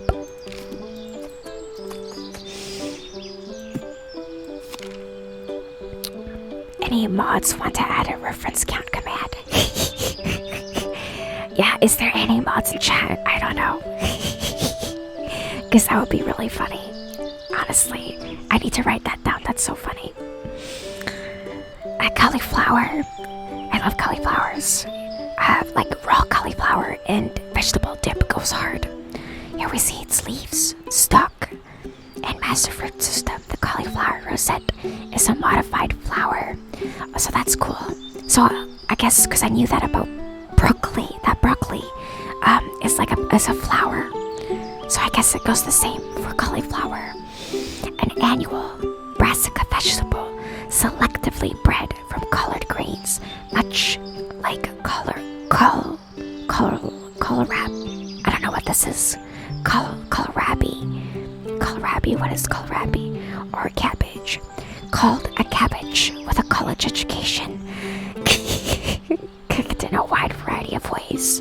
Romanesco. Oh, I've seen this before. Oh wait, did we see this? What is this, a leek? Simple sessile leaves. Oh, I love leeks. Oh my god, I forgot. I made damn, what's it called? Wow, I have streamer brain. The little, you take dough and fill it with fillings and pinch the ends and boil it. What is that called? Anyways, leek inflorescence. What does that mean? Leek inflorescence. Great for soups and sauces. It has an ovoid bulb. It keeps growing up to 150 days.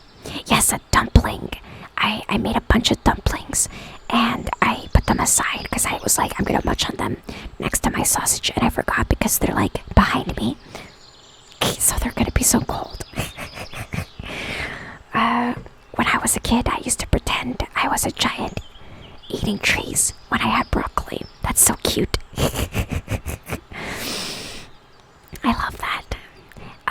Biennial or even perennial vegetable from Southeast Asia originally. One of the bulbs, the national vegetable of Wales.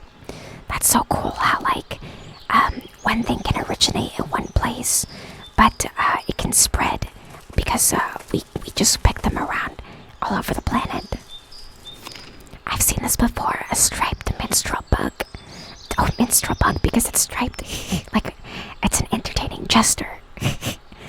Or since you're Polish, they're pierogi. No, these are actual dumplings though.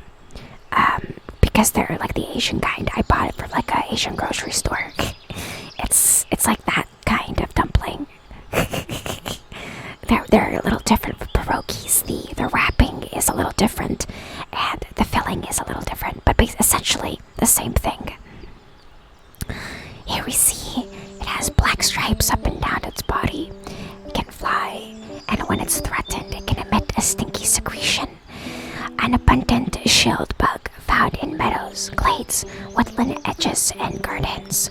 The female lays her eggs on flowers. Young menstrual bugs are omnivorous. Adults feed on nectar from the flowers or plants related to the carrot.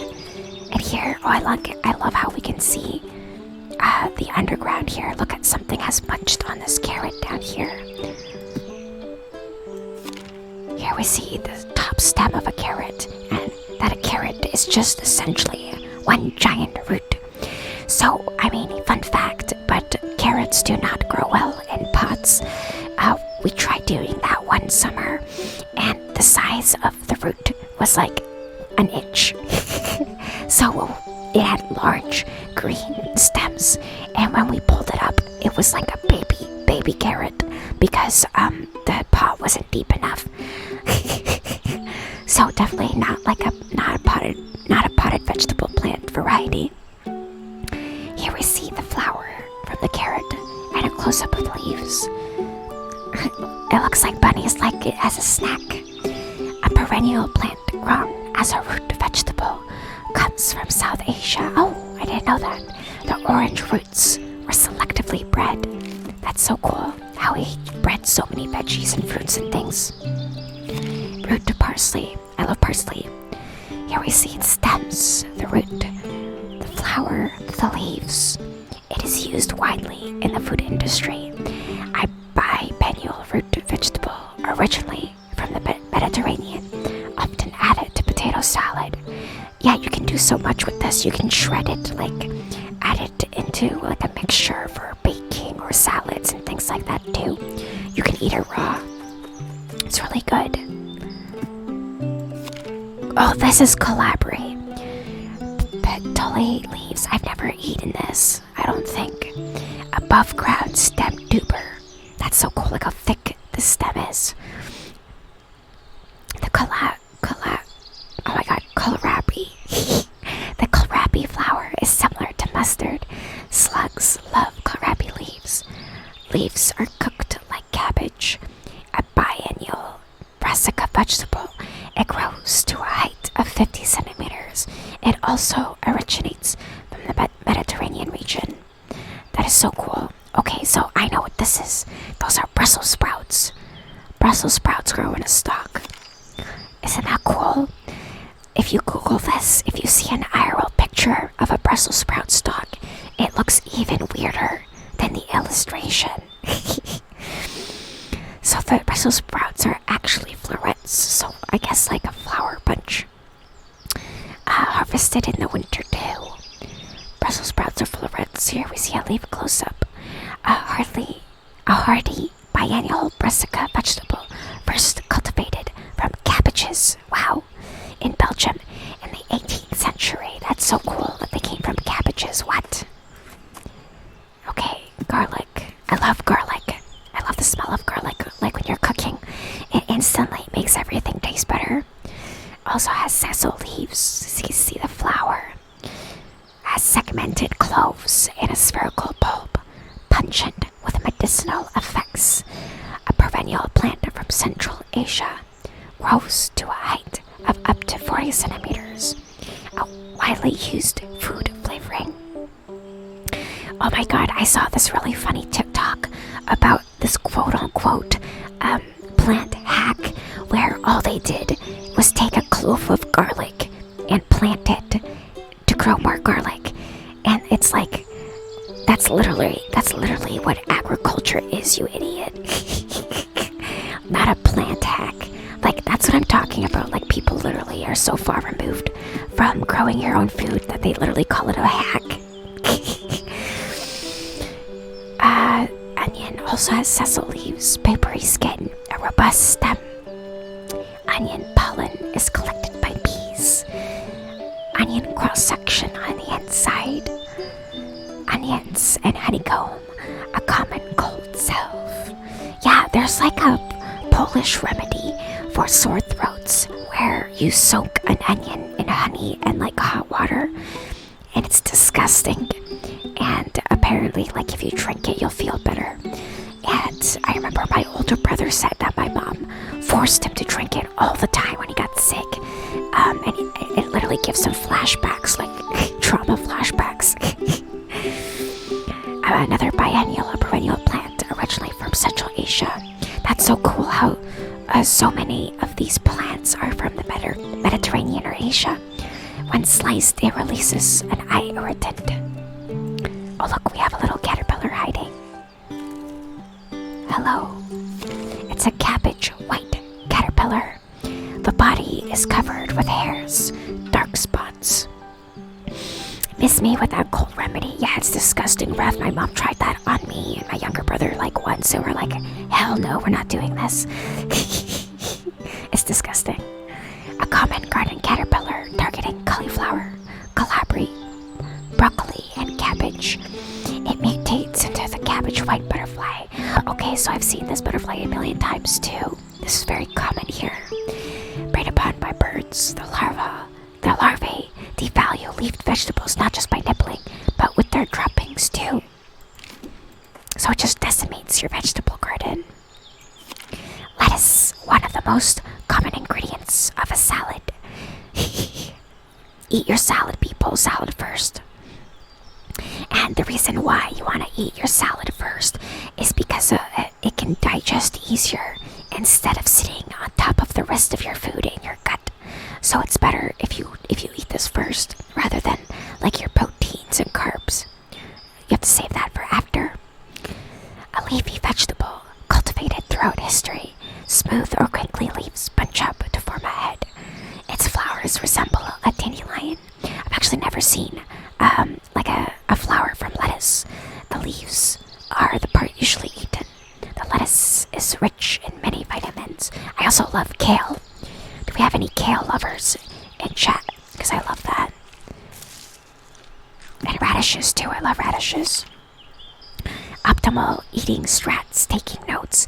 Yeah, like I'm not even joking, Neil. Like, you really should eat your raw greens first because they digest faster and easier than cooked carbs and proteins. And so when you eat it, if you eat it after your meal, it like sits on top of your food. Need to hop back on my salad game again. Man, I've been eating so much kale salad recently. Like, I posted a pic of it in the stream once before and in the Discord of my kale salad, that like the new recipe I tried. It's so good. I can't stop eating it. If someone gives you a salad, you're supposed to be like, excuse me, you seem to have brought me the food my food eats. Riff, it sounds like you need to eat more salad. I love radishes. Do we got any radish lovers in chat? Especially as a Polish person.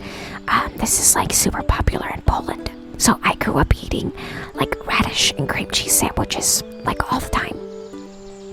The leaves are also edible. I actually never really ate the leaves. We just eat the radishes. It has a bulb and here's the cross section of the bulb inside. It has a white inside. Comes in a variety of shapes and bunches. It has a white flower. An annual root vegetable originating from Asia. The tangy taste comes from the mustard oil in radishes. Yeah, it has like a zesty flavor to it. yeah, there's two different shapes here, but it's the same thing. Kale used to be a garnish. Marketing got people thinking it's actually healthy. Kale is really healthy, dude. I don't know what you're talking about. And it's delicious. The dark green means it's a source of, fuck, what is that vitamin called? Oh, dark leafy greens. Dude, I'm Googling this. Dark leafy greens, 1 second. Mineral or vitamin.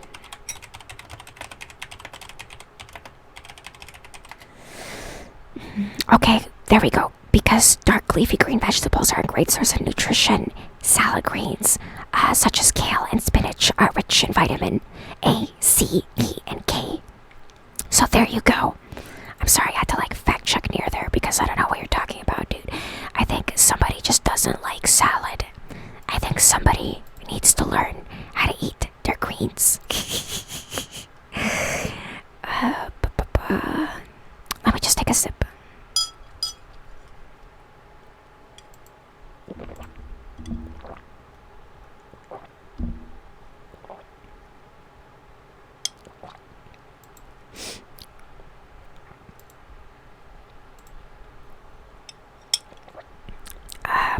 I like spinach though.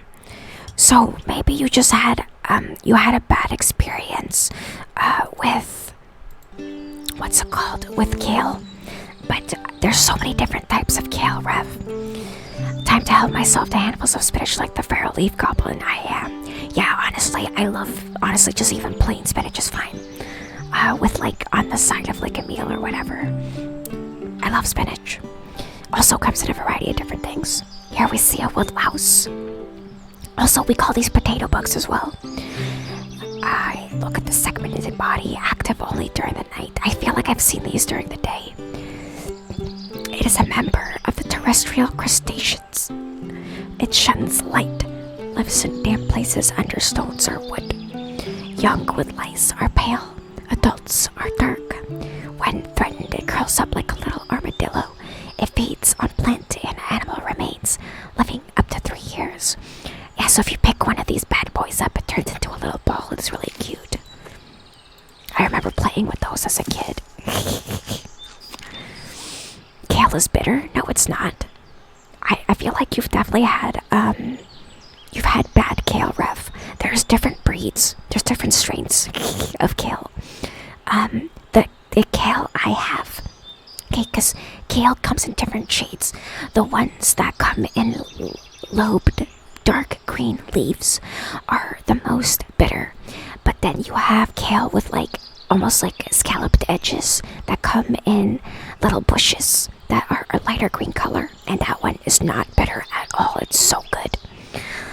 Here we see the common garden snail. There are eyes on stalks. Okay, so some of the snails had the eyes on the body instead of the stalks, which is weird. It also has a muscular foot, which excretes mucus for movement, and it has sensitive feelers. A terrestrial gastropod living in damp places, in gardens and parks. It is a plant eating and lives up to 6 years. It moves around when it rains or just after. Cooked snails are considered a delicacy. Has anyone here ever tried cooked snails? I've never tried snail before, but I know it's a thing in France for some reason. People also organize snail races. That'd be the longest race ever. Potatoes. I love potatoes. Potatoes are tubers. The flowers resembles the tomato plant. Potatoes are food and animal feed. And I guess here we see a Colorado beetle that likes to eat on potato plants. It is a tuber plant originating in South America. It was brought to Europe in the 16th century as a decorative plant. I love potatoes and the fact that you can make so many different things with it. Oh. Stinging nettle. This is also an herb. Or not an herb. It's a medicinal plant. It has flowers at the top crown and a rambling rhizome for the roots. Oh, okay, here it is. Yeah, so it's considered an herb. Grows to 150 centimeters. Abundantly in ditches, meadows, and roadside fringes. Widely used in medicine. So, one way to get rid of the stinking hairs is to put it in boiling water, which gets rid of these and neutralizes it. It has many seeds. So, nettle tea is very popular. My mom drinks it all the time, but it's very bitter. So, I personally don't like it. And wild poppies. Pineapples used to be for decoration too. That is so weird. And do you want to know something weirder? Google a pineapple plant and how it grows. It grows out of the ground, like cabbage. It's so weird. It doesn't grow on a tree like you think. It literally grows straight out of the ground. Like it has like leaves around it. It's so weird.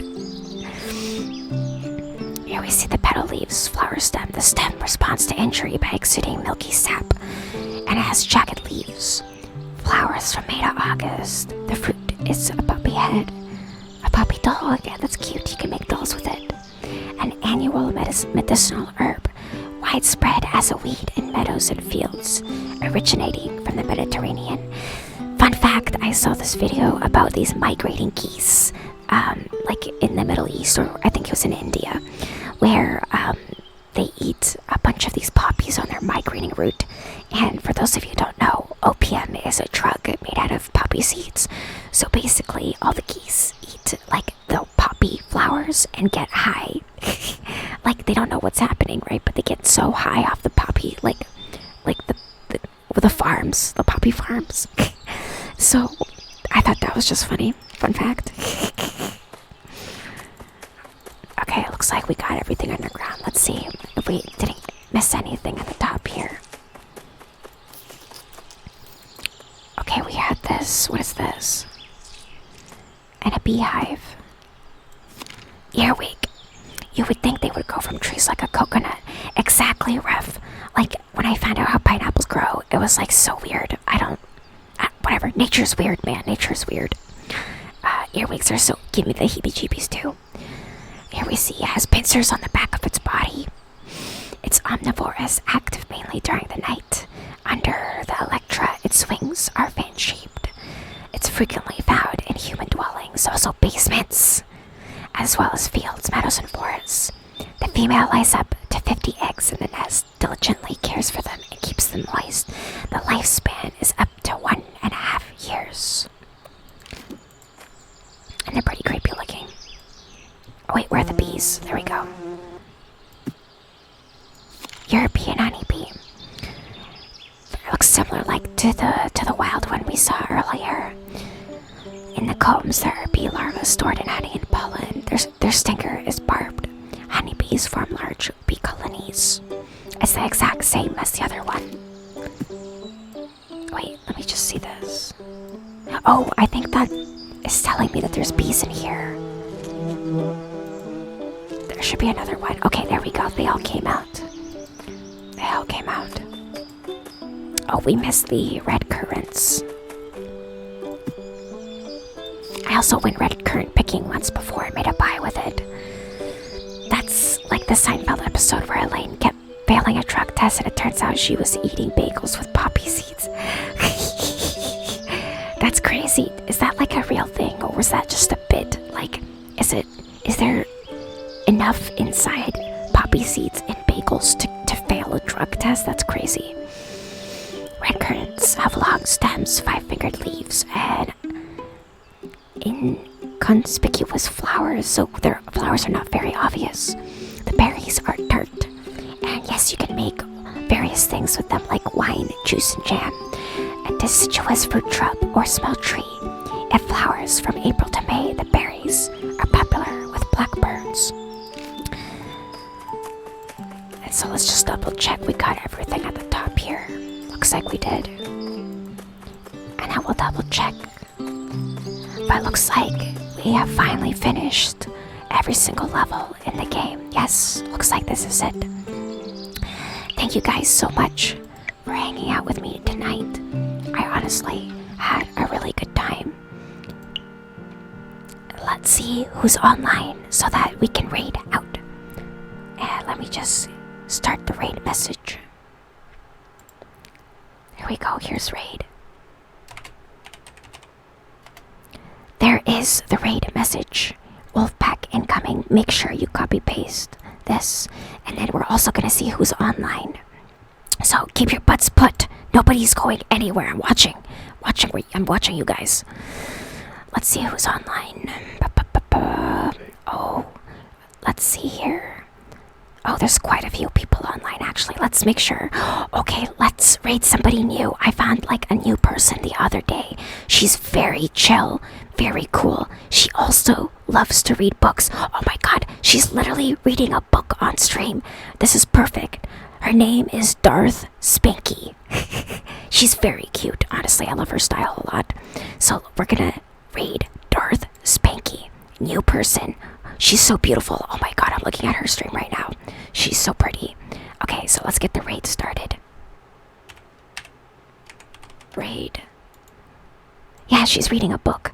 And honestly, I asked her, so isn't this against the terms of service? And she's like, I don't know, I do it all the time. This is like kind of what I do. So she hasn't gotten in trouble for it yet. And here's also my Discord. If you're not in the Discord yet, here is the Discord link. Feel free to join in. So make sure you copy the raid message. Raid. And again, thank you guys so much for hanging out and for the subs and everything. I really, really appreciate it. And thank you for the last minute hydrate redeem. Let me just thank you guys for being here. Thank you so much, Ref, for being here. Thank you, Nier, and Pixel, and Neil, and everybody else who came in today. I hope you guys enjoyed the ASMR stream. And I will see you guys in the next one. Bye-bye.